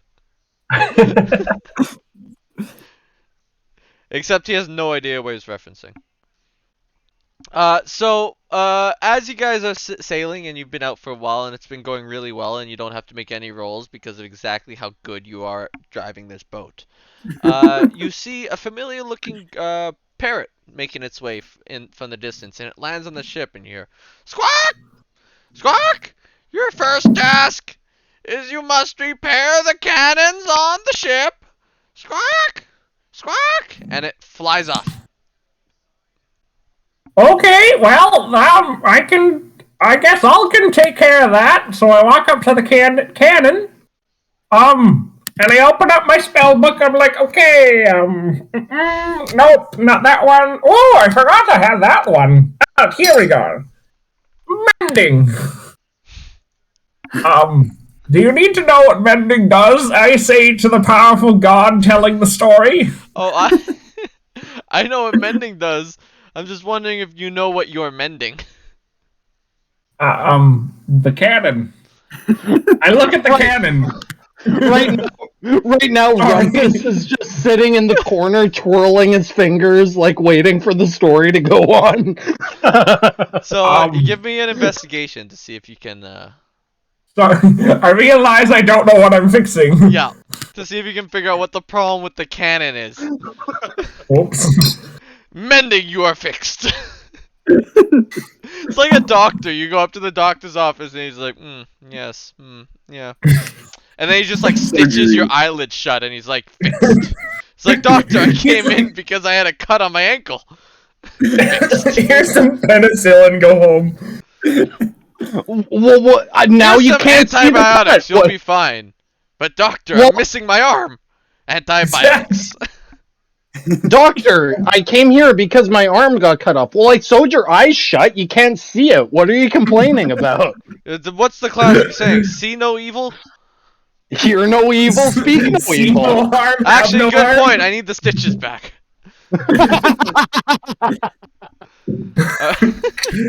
Okay, I look at the cannon. Alright, give me a oh, you did. So while you're looking at the cannon, you see that at the bottom, it's kind of on its side. One of the struts at the bottom is just snapped in two and just laying there. And you're wondering how you didn't see this immediately as walking up to it, because it's very obvious. Okay, this spell repairs a single break or tear in an object you touch. Alright. Whoop! You mended! Okay, so you do a mending job. As you look over, you see Tenkanka is in the middle of finishing up her, that cannon, the second cannon, Okay. and anybody taking a look at some of the other cannons. Nope, I'm sitting in my chair. I've got to hold the wheel. You guys are so lazy. Boopity boopity boopity boop. Boopity boop boop boop boop. Okay, They give me got this. investigation. I did do Cannons did today. I'm a pirate. You guys any know any good pirate songs? No? Okay. Just Oh, glad to see silence. we're all... I don't know any good pirate songs, but would you happen to know The Devil Went Down to Georgia? No? Where's Georgia? Do you know my Actually, I don't want you to know my granddaughter right now. I think Georgia is in Elfheim. Oh, okay, that makes sense. Yes. Not gonna lie, Rumpus, you scare me sometimes. That's okay. That's what I'm going for. Okay, you do you. I do like you though. You got a strong knee spiritually about you. You have a strong knee. Just one. The other one's a little weaker. No, spiritually. He has spiritually strong knees. I have not seen his knees yet, but his spiritual knees are strong. Would you say he's the Jesus knees? I want that on a t-shirt. My spiritual knees are strong. We'll make this a podcast and have merch. I told you I'm probably gonna have to edit this now, but I'll be uploading it to YouTube. So Heck yeah. it's a lot to cut out. Can I investigate the other cannon? Yeah. So when you take a look at that cannon, 9. yeah, you actually can't seem to find anything wrong with this one. Except they said that all the cannons are broken, so you're not sure. Like, it looks to be in perfect working order. Oh, weird. Okay, I assume that one's fine. All right. Over to this one, then. Nobody's helping this man. 10. So when you look at this cannon, it's a bit clearer, but it's tough again, but you can tell that there's the firing mechanism in the back is just broken. Broken? And, Okay. like, it doesn't look like it's gonna... Boop! You're mended! Good old Grandpa Gilbus' catchphrase. Yeah, mended. Ya mended. You're We're mended! gonna kill the first BBEG.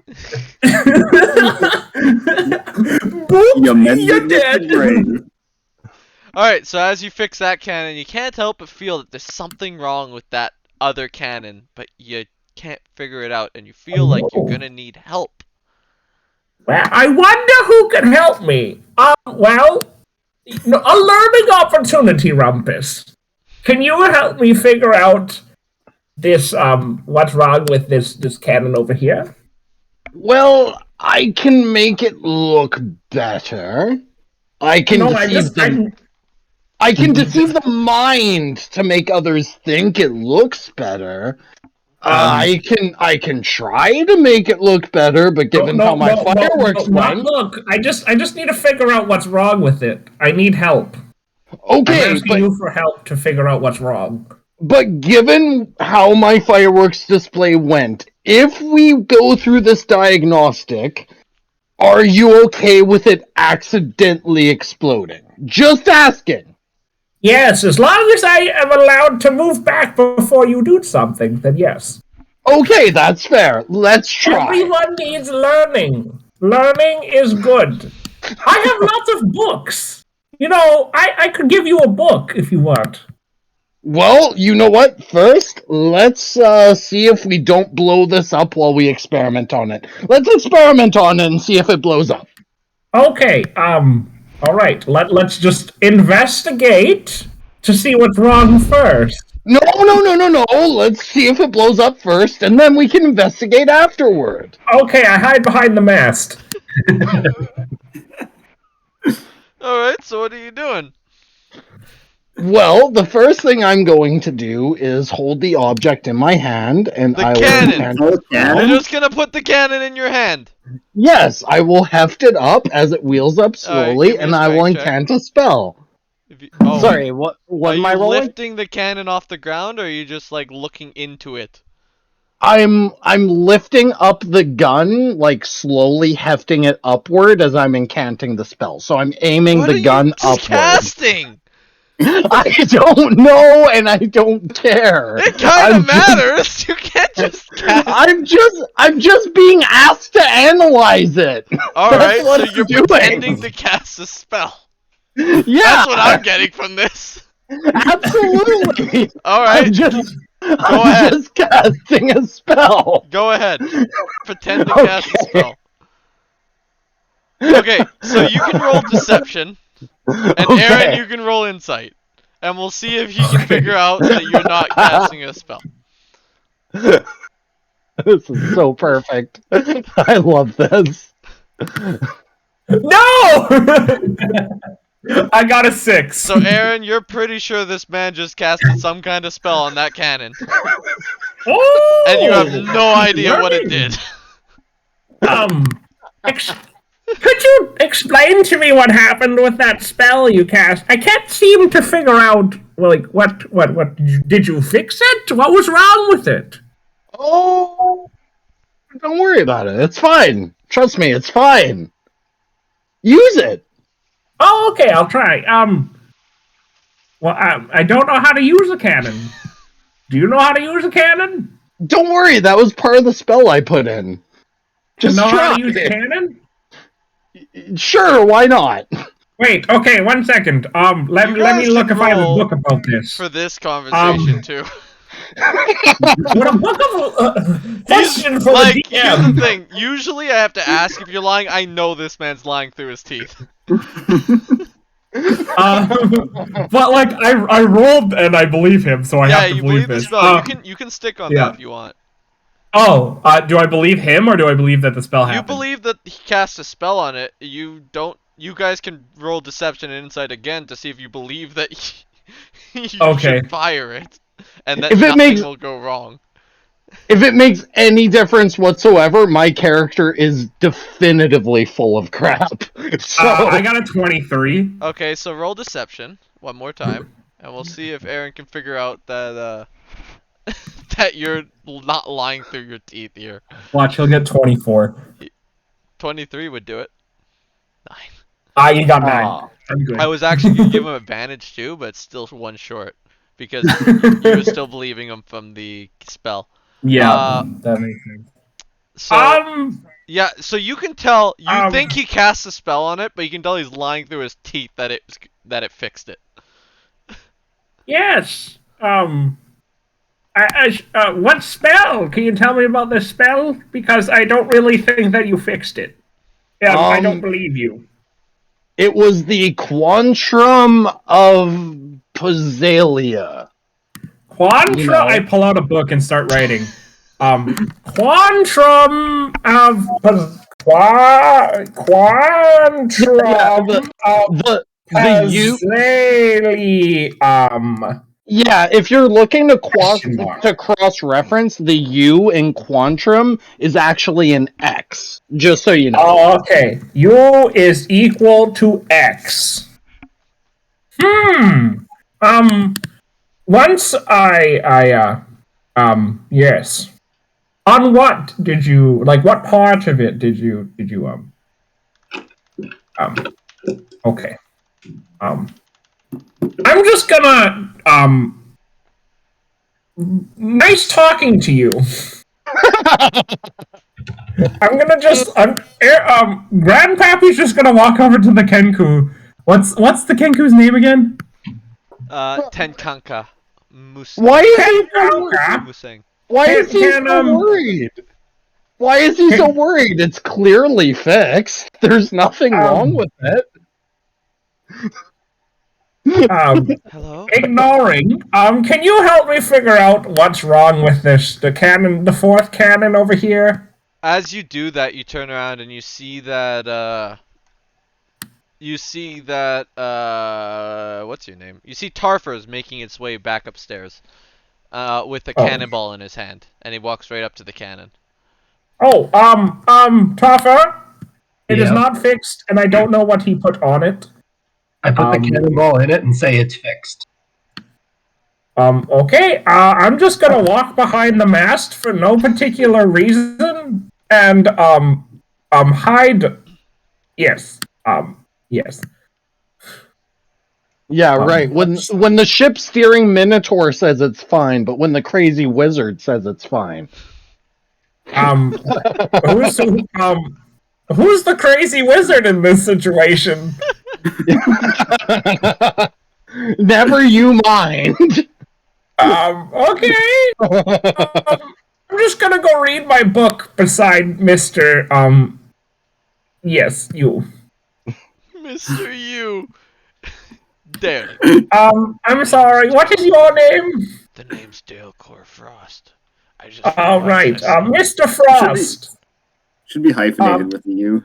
I'm just gonna read a book over here, and I just crawl back in my rope seat and really not read, but just watch what happens with this cannon. Alright. Sounds good.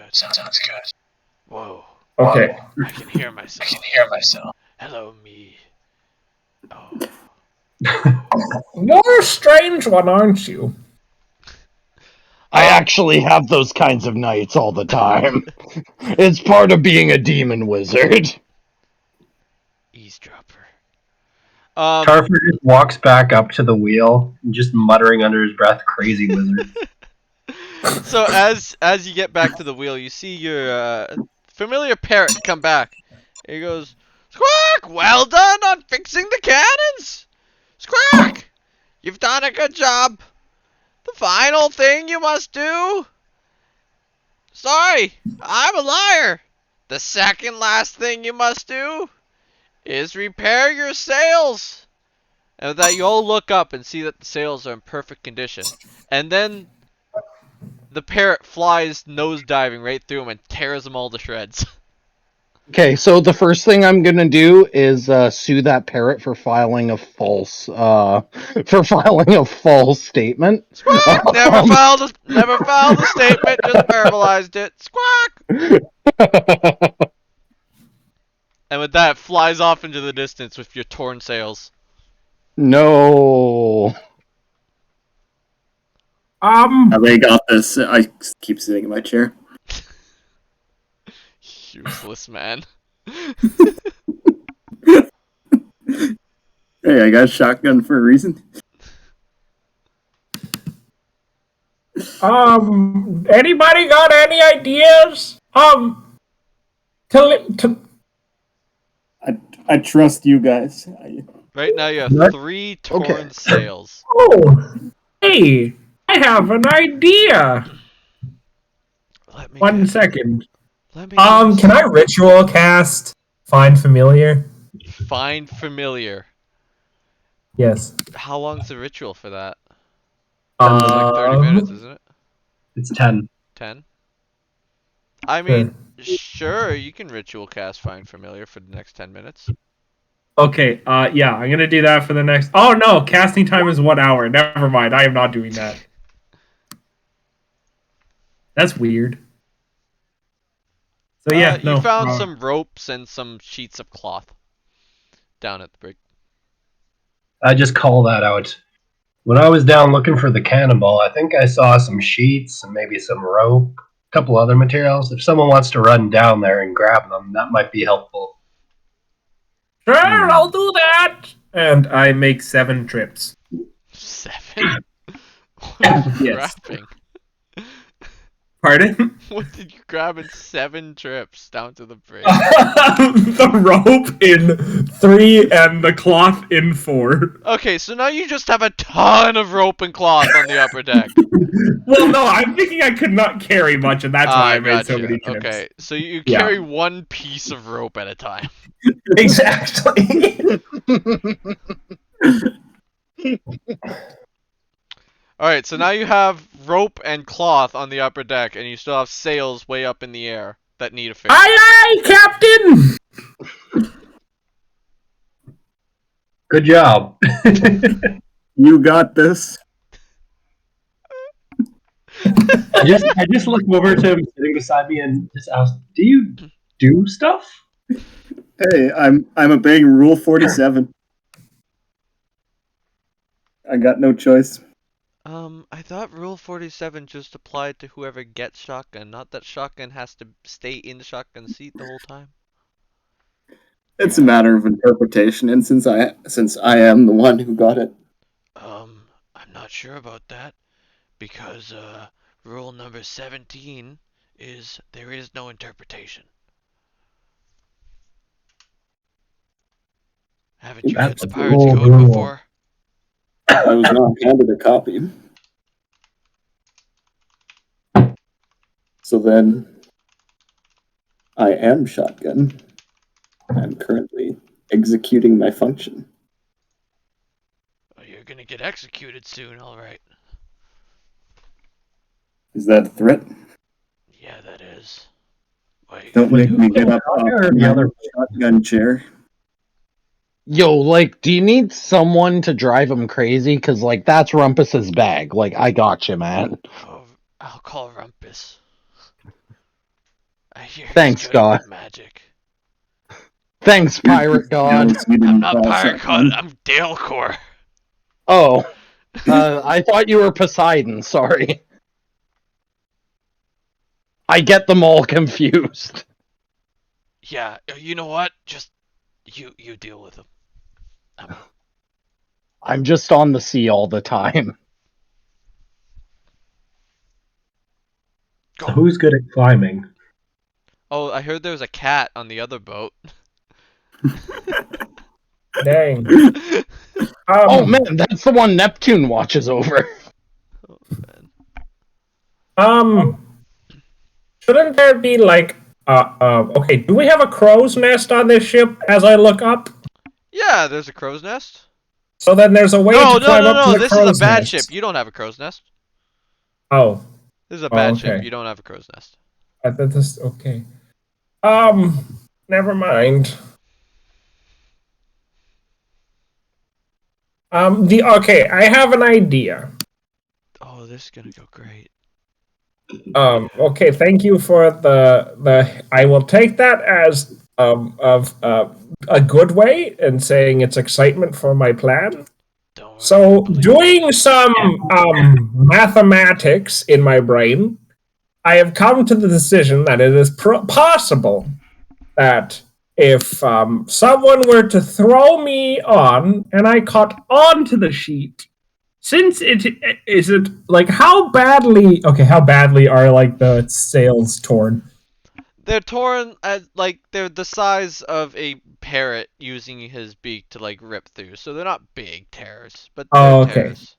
Is there lots of tears like on a single one, or is it like one per It's like sail? 2 or 3 per sail, just like punctures. Oh, okay.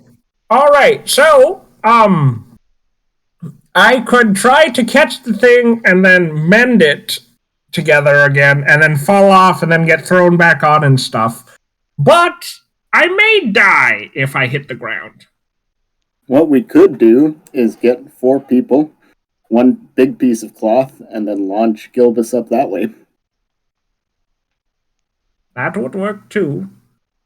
And then I can- won't die. You guys can catch me in the sheet. Ah, this is why we have a Exactly. team. You're I very can- smart. I can also Rule cast a number spell 3. on top of that to make you think you're not falling. That is. I think that's But will I still be falling? I mean, if there's a sheet to save you, it won't matter, right? If there That's isn't true. a sheet to save you, that's a different conversation. But if there's not a sheet to save me, then why do I need to not think I'm falling? Don't worry about it, but if there is a sheet to save you, then there won't be You the just fear. want to prove to me that you can cast the spell that will work. Sure. Yeah, you can trust my spells. Look at the fireworks earlier, weren't they great? Grandpappy, are you allowing yourself to be picked up by Tarfer? Yes. Okay.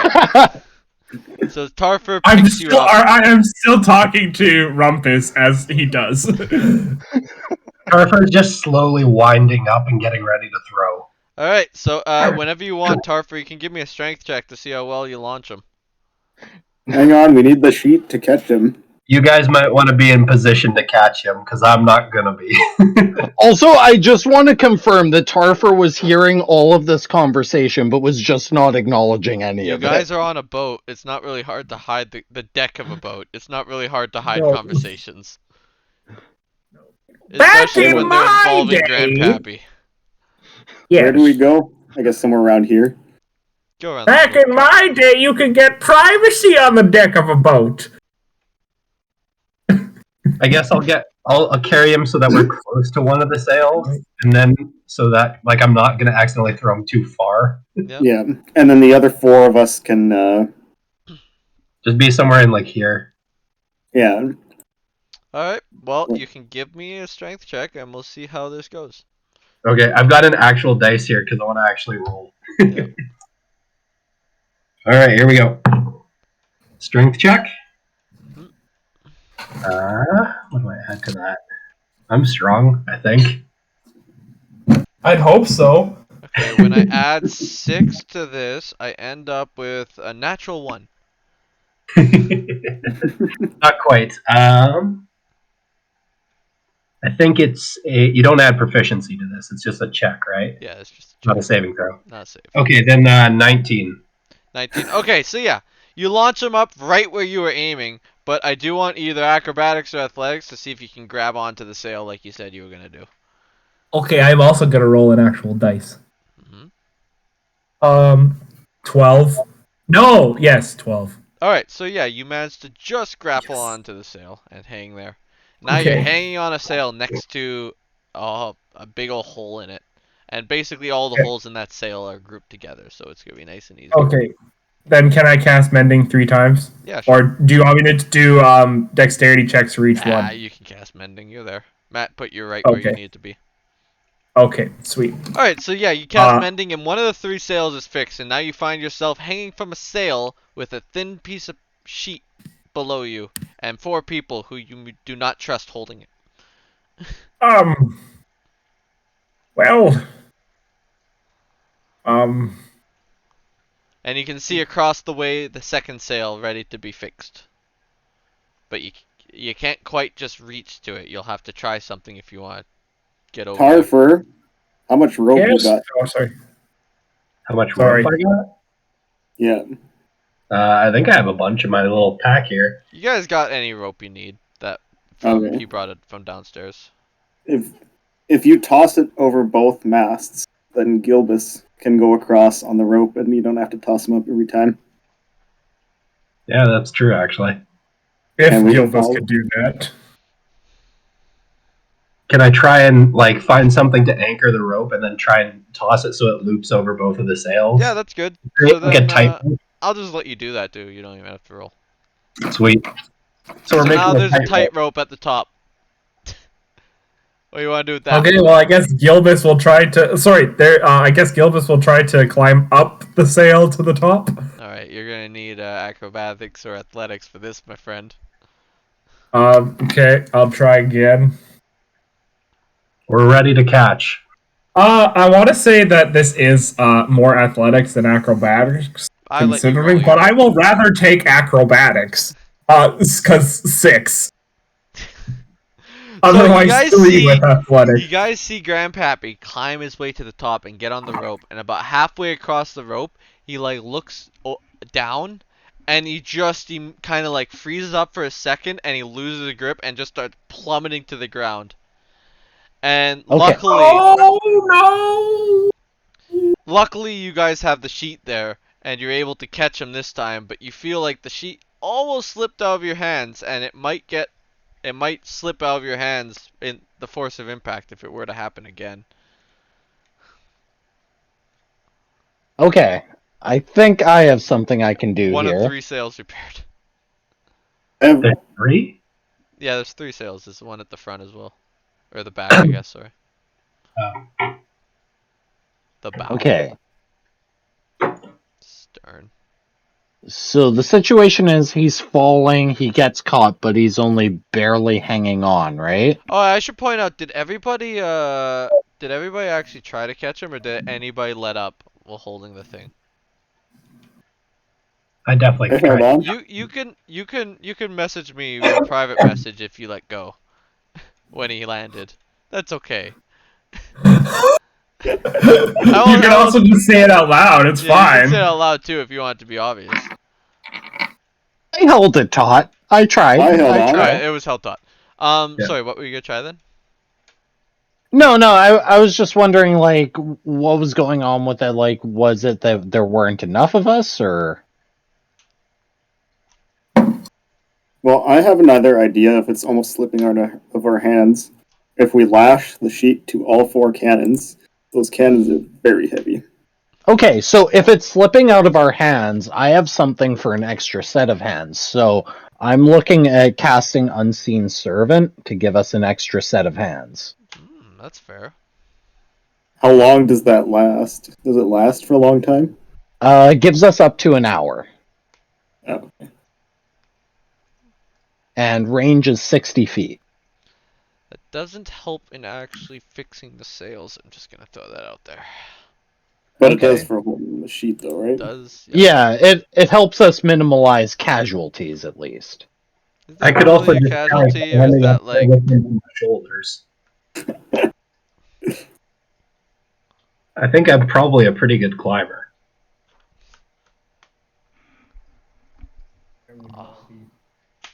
If you want to go for it. I don't mind. It's your Come here, choice. Grandpappy. I won't throw you this time. You can just ride up Okay, on my that one shoulder. was. Oh, I think I kind of my hip popped for a second there, but popped back in. But okay, let's go. I just kind of palm Grandpappy's head and put him on my shoulder. Alright, so you can give me acrobatics or athletics to see if you can get up there. I'm pretty sure we're going with athletics if we can. I'll allow it. All right, let's get a roll here. Oh, that's a lot. 24. Okay, so you climb your way up and you climb all around and he gives nice mending and you make your way back down and you see there's only one sail left. And this one's in a more precarious spot. There isn't enough room to the one at the back of the boat.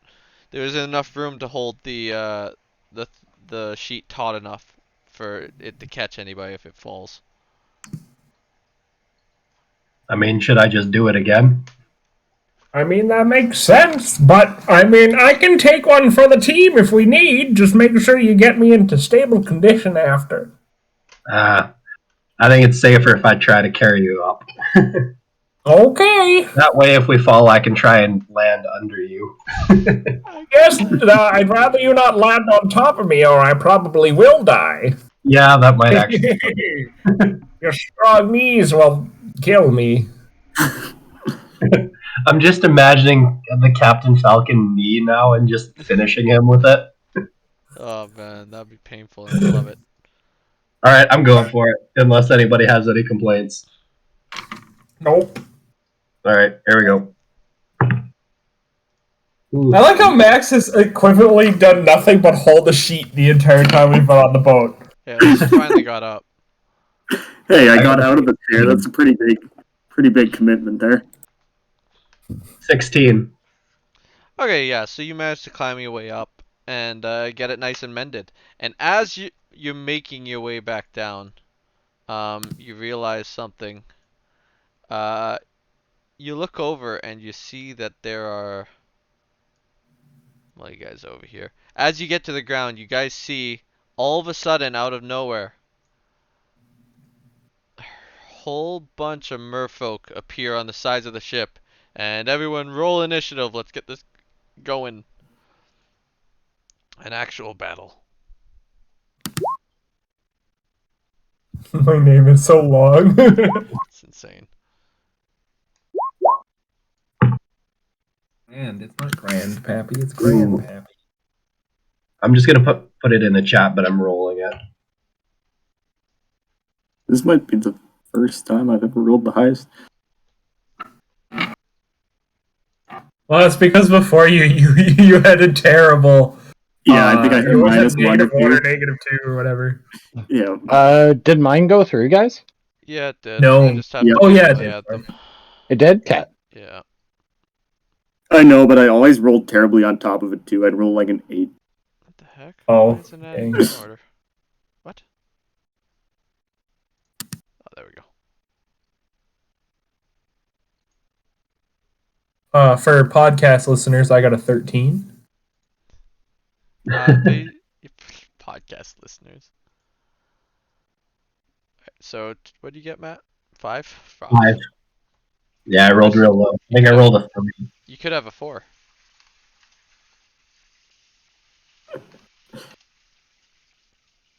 Go with a 14. 10 Kanka, you get a... Ooh, 10 Kanka, you get a 5. Except you have better. Oh no, you're a druid. Never mind, you get 3. You go last now. Oops, that's Tarfer.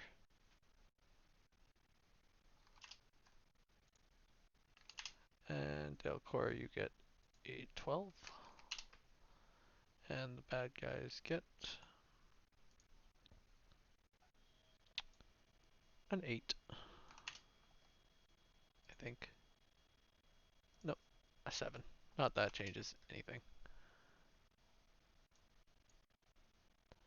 Alright, the fun part. Setting the order. Alright, so whole 5 merfolk appear, and Vorkin, you get to go first.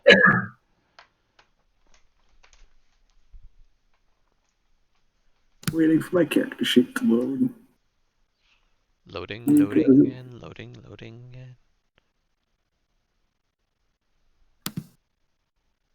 And it is refusing to do so. I was going to refresh the thing. See if that does anything. He's dead. Vorkin has died. It's too bad he didn't do anything all game, so he couldn't tell that he wasn't. You know how you said you made this for 4 people? I'm pretty sure it works with 3. But the whole Okay. campaign. I'm this just session. joking. I know what you I'm mean, though. I like joking. that. I like that. That's a good joke. A con save. Ooh. Ooh. No, that's not. It's supposed to be the cantrip. Yeah, that's a Yeah, cantrip. it's a con save, right? Oh, yeah, yeah. It's a con save Yeah. cantrip, yeah. Yeah. Yeah. He makes a save. Oh, okay. He rolled a 16. So yeah, anything else going on, or is that it? I think that's it. Grandpappy Elvis. Okay, well, I'm gonna be very surprised, first of all. I was not expecting that. And I don't really want the boat to die, so I won't. I'm flipping through my spell book. I'm like, I I was won't use so Az's ready Blast. for Don't someone want to- that to die. I'm like, oh, okay, fine. I was tempted to do Thunderwave, but Take a chunk out of the side of the boat. Firebolt it is. 18 to hit. You did hit, yes. Yes. 10 And damage. fire damage? Oh, it's Yes. 1d10. Okay. Yeah, so you smack that merfolk pretty hard. Whoa! I've rolled like max on both spells that I've cast so Which far. one did you hit? Did you hit this one? Yeah, I hit. Yeah, that would have been that one. Alright, so you give him a good smack, but you see he's hanging on for dear life. Get him, Topher! Thought you were gonna call him Tofu for a second. It's gonna become my nickname. Just like mine is Gilmore. Yep. Alright, so as you look over, whether or not you're looking, I frankly don't care. Dalecore goes up to this guy, and he gives him. You see, he loads up a punch with his fist, and as his fist is flying through the air, you see it changing into all different sorts of shapes. And oh, it hits pretty hard. So he hits him for a little bit of damage, and the guy kind of stumbles back as he didn't even see what hit him. Now it's the merfolk's turn. So this guy in response, he's gonna go and try and give him a smack back with his big ol' spear. And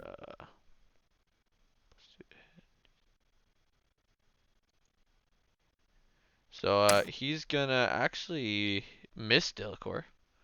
And then this guy is gonna run over and attack a Rumpus. And he is gonna miss Rumpus.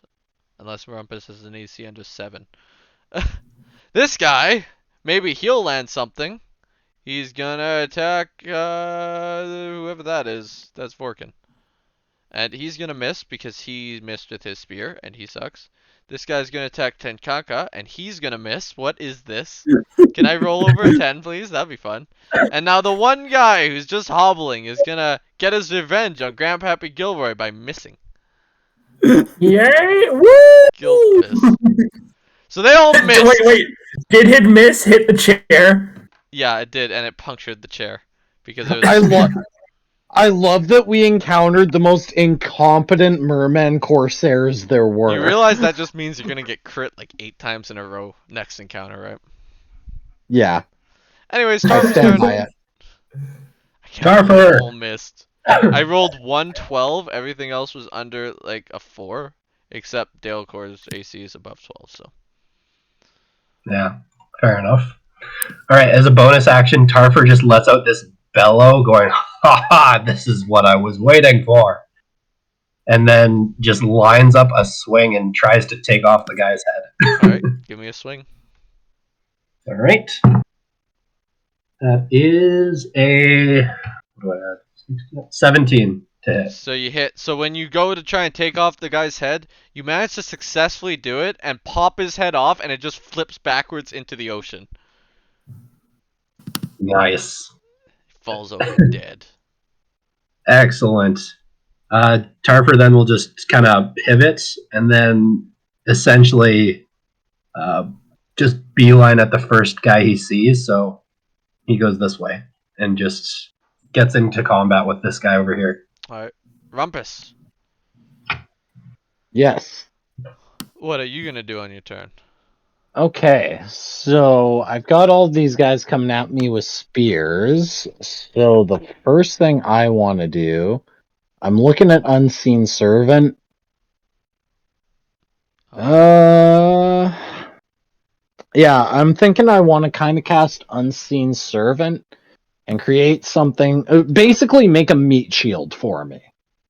That won't work. That won't work? Okay. They will go through Unseen Servant, I'm pretty sure, with their Not abilities. not as a stab, and not as something to take hits, but something to just like distract, I guess. Something like It is invisible, unfortunately. Yeah, it okay. can't interact with anything of value. Yeah, this description's really vague. It just says like it's there, it's shapeless. Oh yeah, okay, yeah, I'm seeing it. It's invisible. Okay. Yeah. Okay. I like the idea, but Unseen Servant isn't the way to do that. Yeah, Or else sorry, it'd be I'm way still too kind strong. of Oh no, that's fine. yeah, I'm still kind of going through a lot of the spells to kind of see like what I want to do here. Oh, what's this? Oh.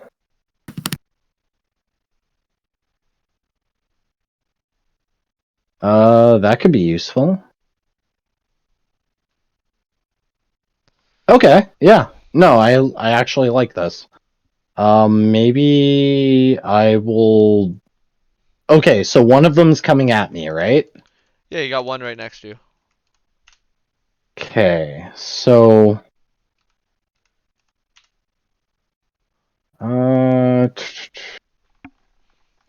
what would I need for something to be vulnerable? Because it says for dexterity saving throw on this one. I've not got the best dexterity, so should I avoid that? He has to make the dexterity save, not you.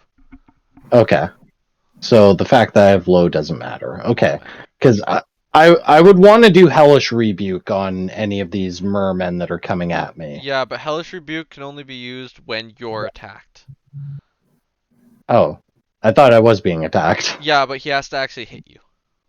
Oh. It's a very It's a powerful reaction. ability, but it can only be used after you've been hit. Okay. Think of it as like a retribution. So you take a hit and you give a hit. It turns you into a big old Wobbuffet. That helps. It's a reaction on the attacker's turn, not when you attack. You can do it if you get hit, but for now you can't do that. Okay. Well, I think the safest option that I can think of for the situation would just be cause fear, so I think that's what I would do then. Alright. So how does 'Cause cause fear work? So it just says I have to look that 60 feet range, lasts up to a minute. I awaken the sense of morality in one creature I can see within range. A construct or an undead is immune to the effect. The target must succeed on a wisdom saving throw or become frightened of you until the spell ends. The frightened target can repeat the saving throw at the end of each of its turns. Alright, so I'm assuming you're casting on the one that's right in front of you? Yeah. Alright, so he will make a wisdom save. And he will +0, so he just what's the saving throw? He figures it doesn't matter what he rolled a 5. He failed it. So this guy's terrified of you now. Okay. Alright, there you go. So this guy, oh, this guy is absolutely terrified.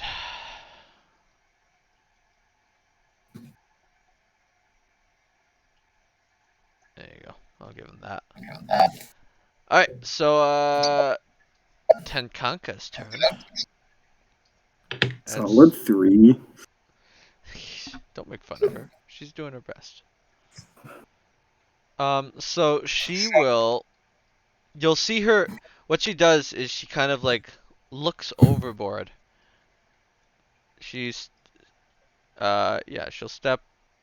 Yeah, she can't really step. But she kind of, like, looks over the cannon, and you see her wave her hand. And all of a sudden, a whole bunch of fish come flying out of the water and just start pelting the guy. And, like, it starts literally raining fish on this guy. And, he has to make a save, and he fails his save. So he takes... Oops, this. He takes, I don't know how much that is. He takes a little bit of damage. So he gets hurt by that. And now there's a whole bunch of fish on your boat, too. Supper time. Excellent. We have supper sorted. Back to Vorkin. Great minds. I'm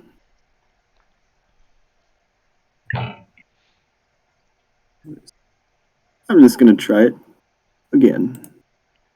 Take a 2.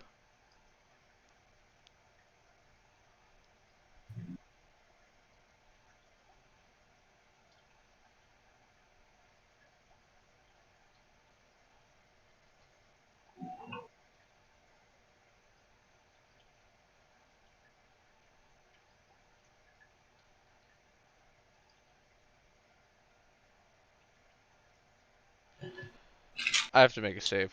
I'm just sitting here staring. He makes a save again.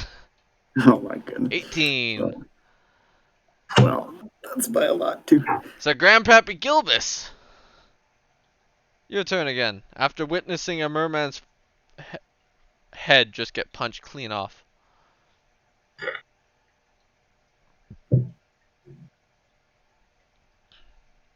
Grandpappy? Gilbus, you're muted, Aaron. You will cast magic missile at somebody. And who are you casting magic missile at?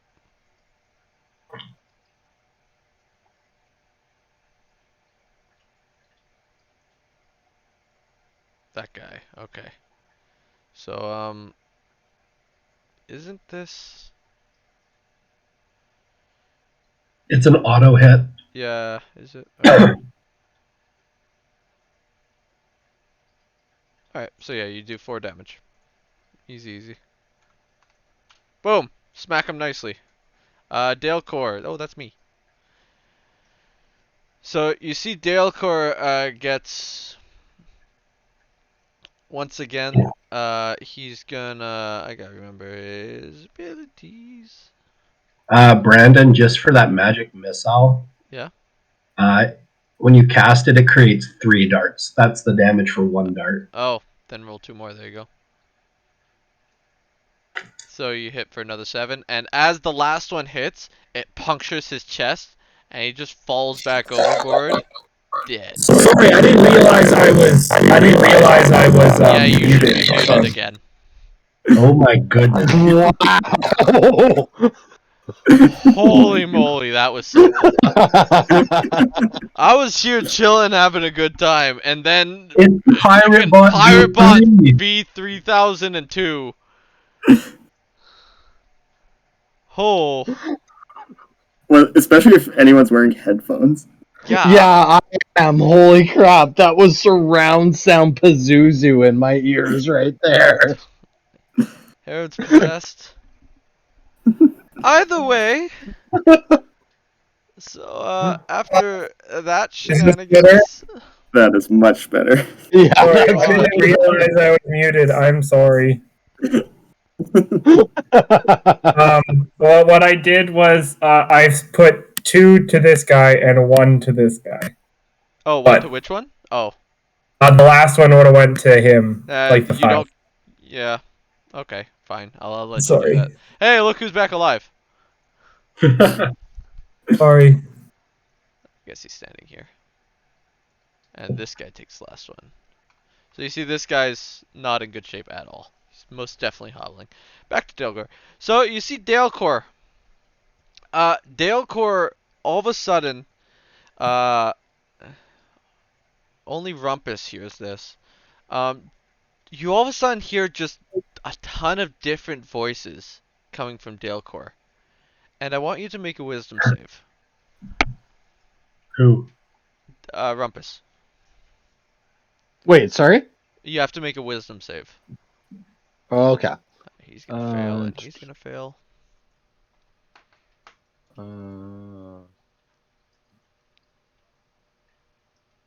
You're gonna actually pass that.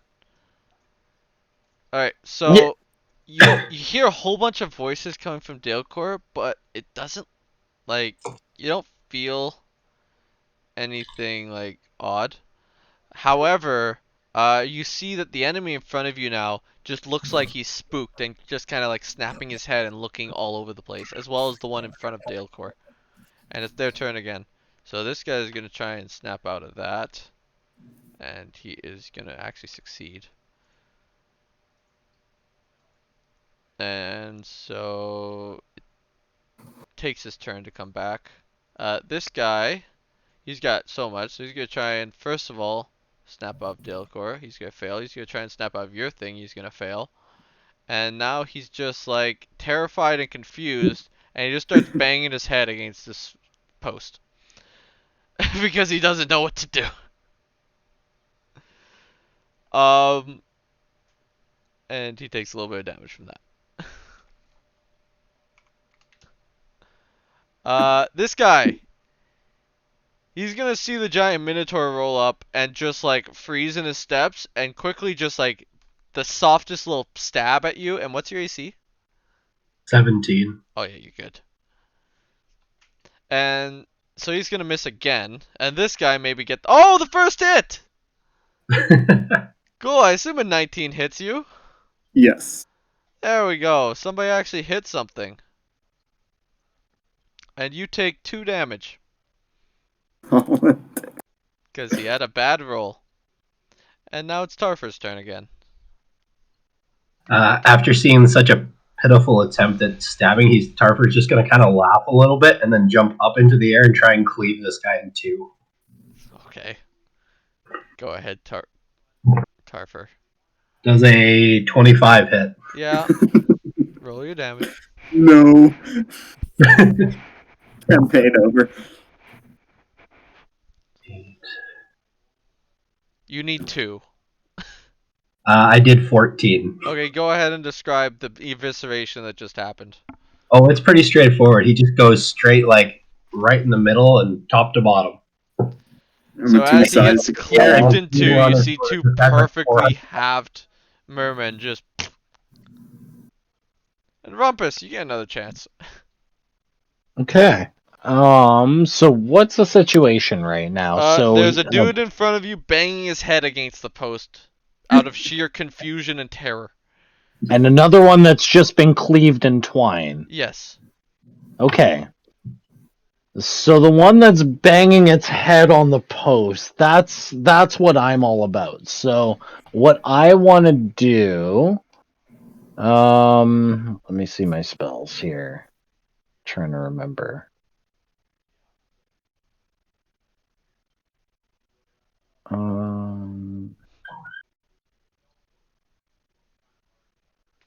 Okay.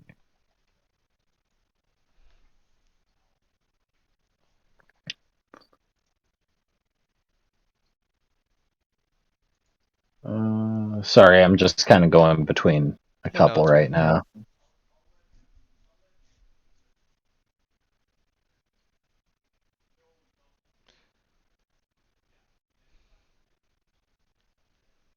This encounter is actually pretty perfect to learn on. It's simple, not really too much fear, and the merman can't hit the side of a barn if they were in the barn.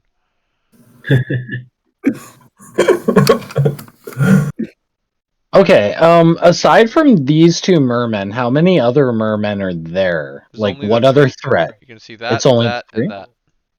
And this Okay. guy's already pretty close to dead. And they all look wounded.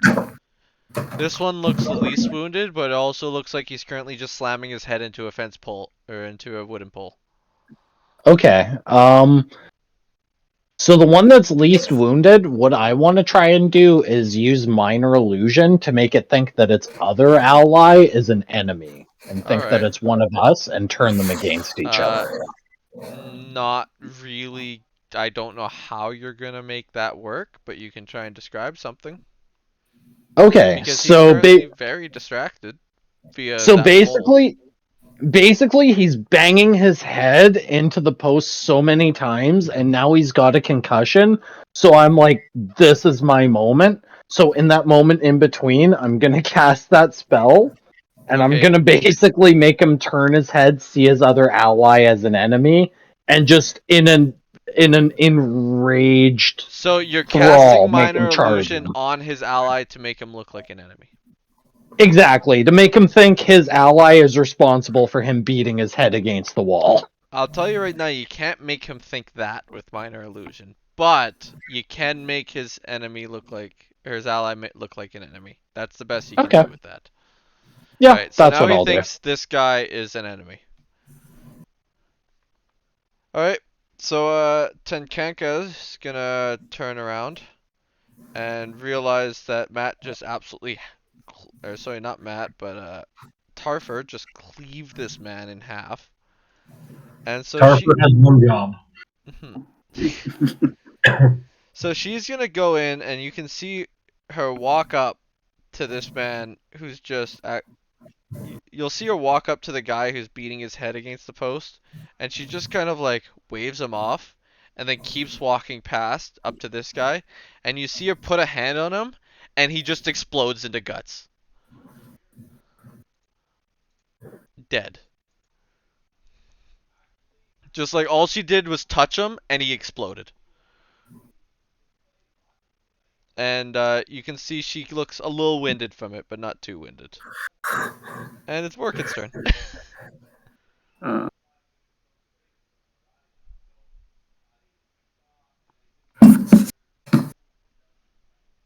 Okay, I am not. Interesting. unarmed strike is also just a +5, right? I don't have that in my packs. I want to do unarmed strike, but I don't have it listed in my attacks right now.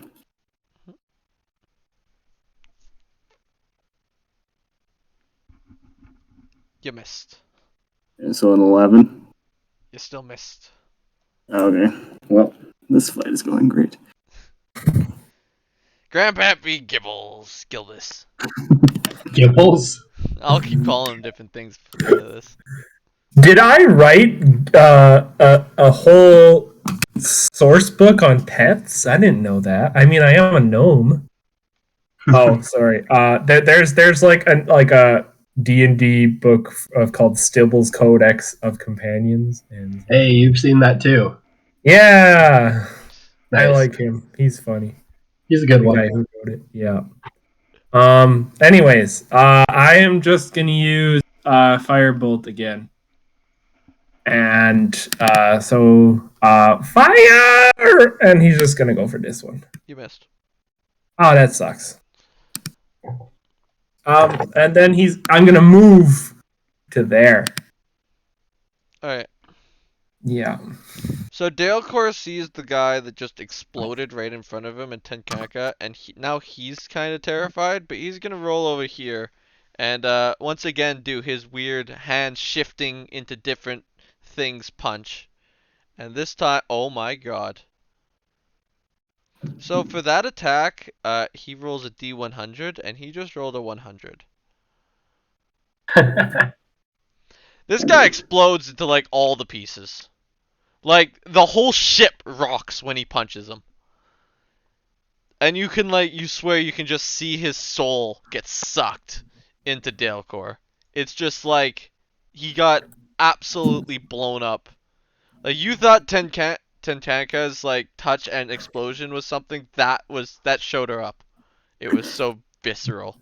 It's like the two firework displays. Yeah, basically, except this time the first one was actually good. Oof. I see how it is. I see how it is. So this guy's gonna hit you again, Max, with another 19. Yep. And this time he'll do 2 more damage. Because he's good at rolling. And it's Starfur's again. Tarfer! Alright, he's got one target left, so he's going to make a beeline over that way. Pull up over here and just take like a big ol' spinning strike at him. Ooh, I actually don't think I hit. 9. Miss.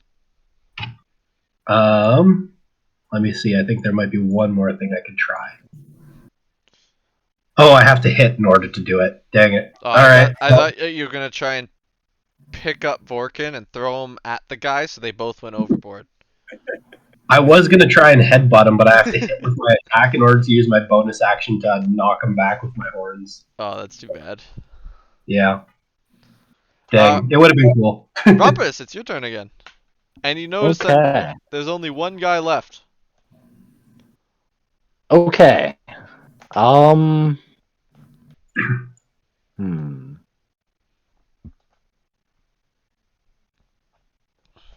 So there's only one guy left.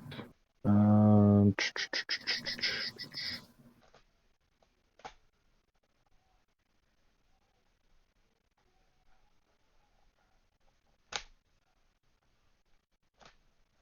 Hmm.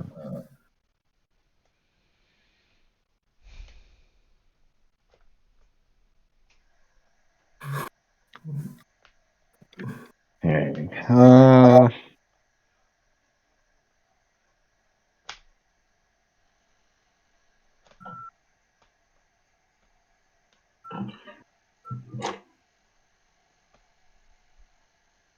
That one's been cleaved in twine. I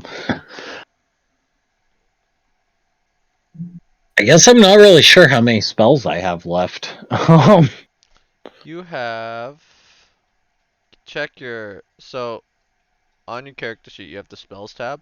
You get one Yeah. level 1 spell slot, which I'm pretty sure you used on something there. Yeah. So you only have your cantrips. Whatever cantrips you know. Did I only have one or did I have two? You have as many cantrips as you want. Except, Oh. I don't know how many cantrips you start knowing. Off the top of my He head. knows 2 to start. He knows 2? So you can use those 2 as you wish. However, I don't think either of them... I'm pretty sure you said 2 cantrips, and I don't think either of them have combat value.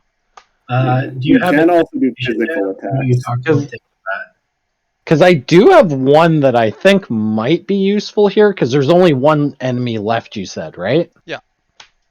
So, You can also do physical attacks. Yeah, you can just if punch people. Punching is always fun.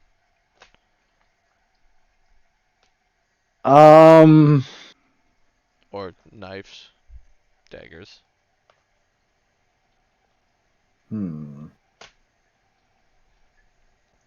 Okay, so these are mermen that are attacking us, right? Yeah. Okay, so I want to try and use the infestation cantrip and try and conjure leeches. Yeah, sure, I guess. I mean, yeah, they're a parasite, so.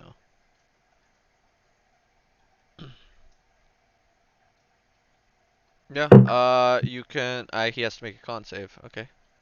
Alright, so I'm going to try and conjure a bunch of leeches to suck the blood out of these guys and incapacitate them. However, he made the save, so as you spawn a bunch of leeches on him, he just kind of brushes them off quickly before any of them can actually pierce his skin.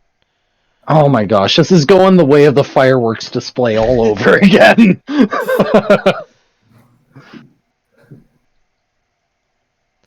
Are you good? Yeah, I'm all good. So, once again, you see Tinkanka turn around and she comes running down. However, this time she stops here and she looks over at all the fish that are laying on the deck here. And once again, she waves her hands at them and you see all the fish kind of start flopping around and making their way over. And they all once again fling themselves at the merfolk. Except this time they're flinging themselves overboard as they're hitting them. So you're losing all your lunch, sadly. Whoa! However, the merfolk Did he make a save? I don't know what's his dex. Oh, he failed. So he takes.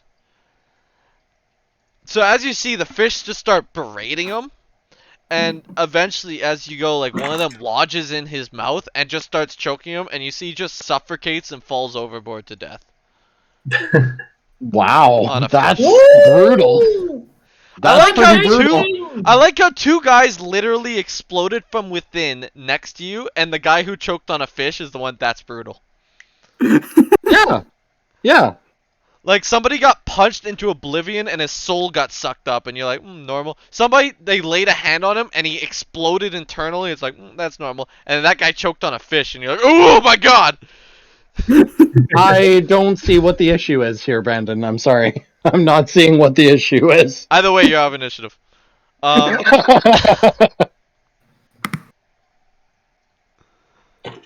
yeah, Well, they that went well. clean these up. Oh shoot. Browser just froze on me. Hold That's up. okay. So anyways, we're winding it down here in a sec. But so that unless you guys, you can sail back now, like finish the night, or if you want, if there's anybody that wants to make any more, do anything else on the boat before heading back, now's the time. You can let me know you want to do it.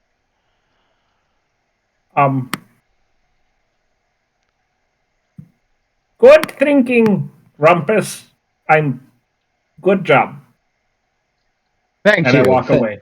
Thank you, Grandpappy. At least somebody appreciates me. And I glance remissively over at like the burnt out fireworks that are still smoldering on the horizon. You guys did them indoors. They're still smoldering on the horizon, okay? Fair enough. In my heart. Fair enough. Also, I like how Grandpappy went straight to the steering wheel. No, Grandpappy, get out of there. Okay. And he goes back to his seat up here. Alright. So, oh, go ahead. No, I was just gonna say, when was the last time you went for your eye exam, Grandpappy? Next question. I see just fine. No 2021 vision. He's living a month in the past. So we as you guys sail through the night and eventually head back home the next day as you were instructed to do so. And upon making it back, you look over and you can see the one of the other ships returning, and you see Captain OneBeard reaming out one of the people of his crew on his boat. And as you look closer, you see that it's a Zekworm to die. Is like, "Hey, Zekworm! You can't be doing such selfish actions. The pirate code does not deem it right. Everyone off this boat, Zekworm and I will have a word." And as you see that, I remember this going very differently in my dream. everybody leaves the boat, and you see as the boat starts sailing off with just the two of them. And as you see him in the distance, you see the pirate, the OneBeard, slowly tying a whole bunch of weights and even a full-on anvil to Zekworm. And as you're looking in the distance, just as you're losing sight of the ship, you see Zekworm all tied up and being filled with weights, being forced to walk the plank, and eventually is pushed overboard by Captain OneBeard, who then returns and says, I hope you all saw that. That is what happens when you betray the pirate code. We will make ye walk the plank. You're lucky. Question. Yes, old man. What's the rest of the code? I only know two things. Make friends and shotgun. You will learn the code as you go. No worries there. But how do I know if I broke the code? You'll know you'll be walking the plank, laddie. I'm Irish now. Pirate, Okay. pirate master, Concerned. pirate Oh. master. With all due respect, I must ask. I am Captain OneBeard to ye. Yes, I'm sorry, Captain OneBeard. May I just ask, are these rules written down somewhere, or do you just kind of like keep them going as you go Nay. along, if you know what I mean? Nay, all the pirates know the 101 rules of the pirate code. It is What's only rule? true pirates will know them. What is rule number 71? I'm not inclined to tell you the rules at this moment. However, if you should know, rule number 71 is no blueberry pie upon thy boat.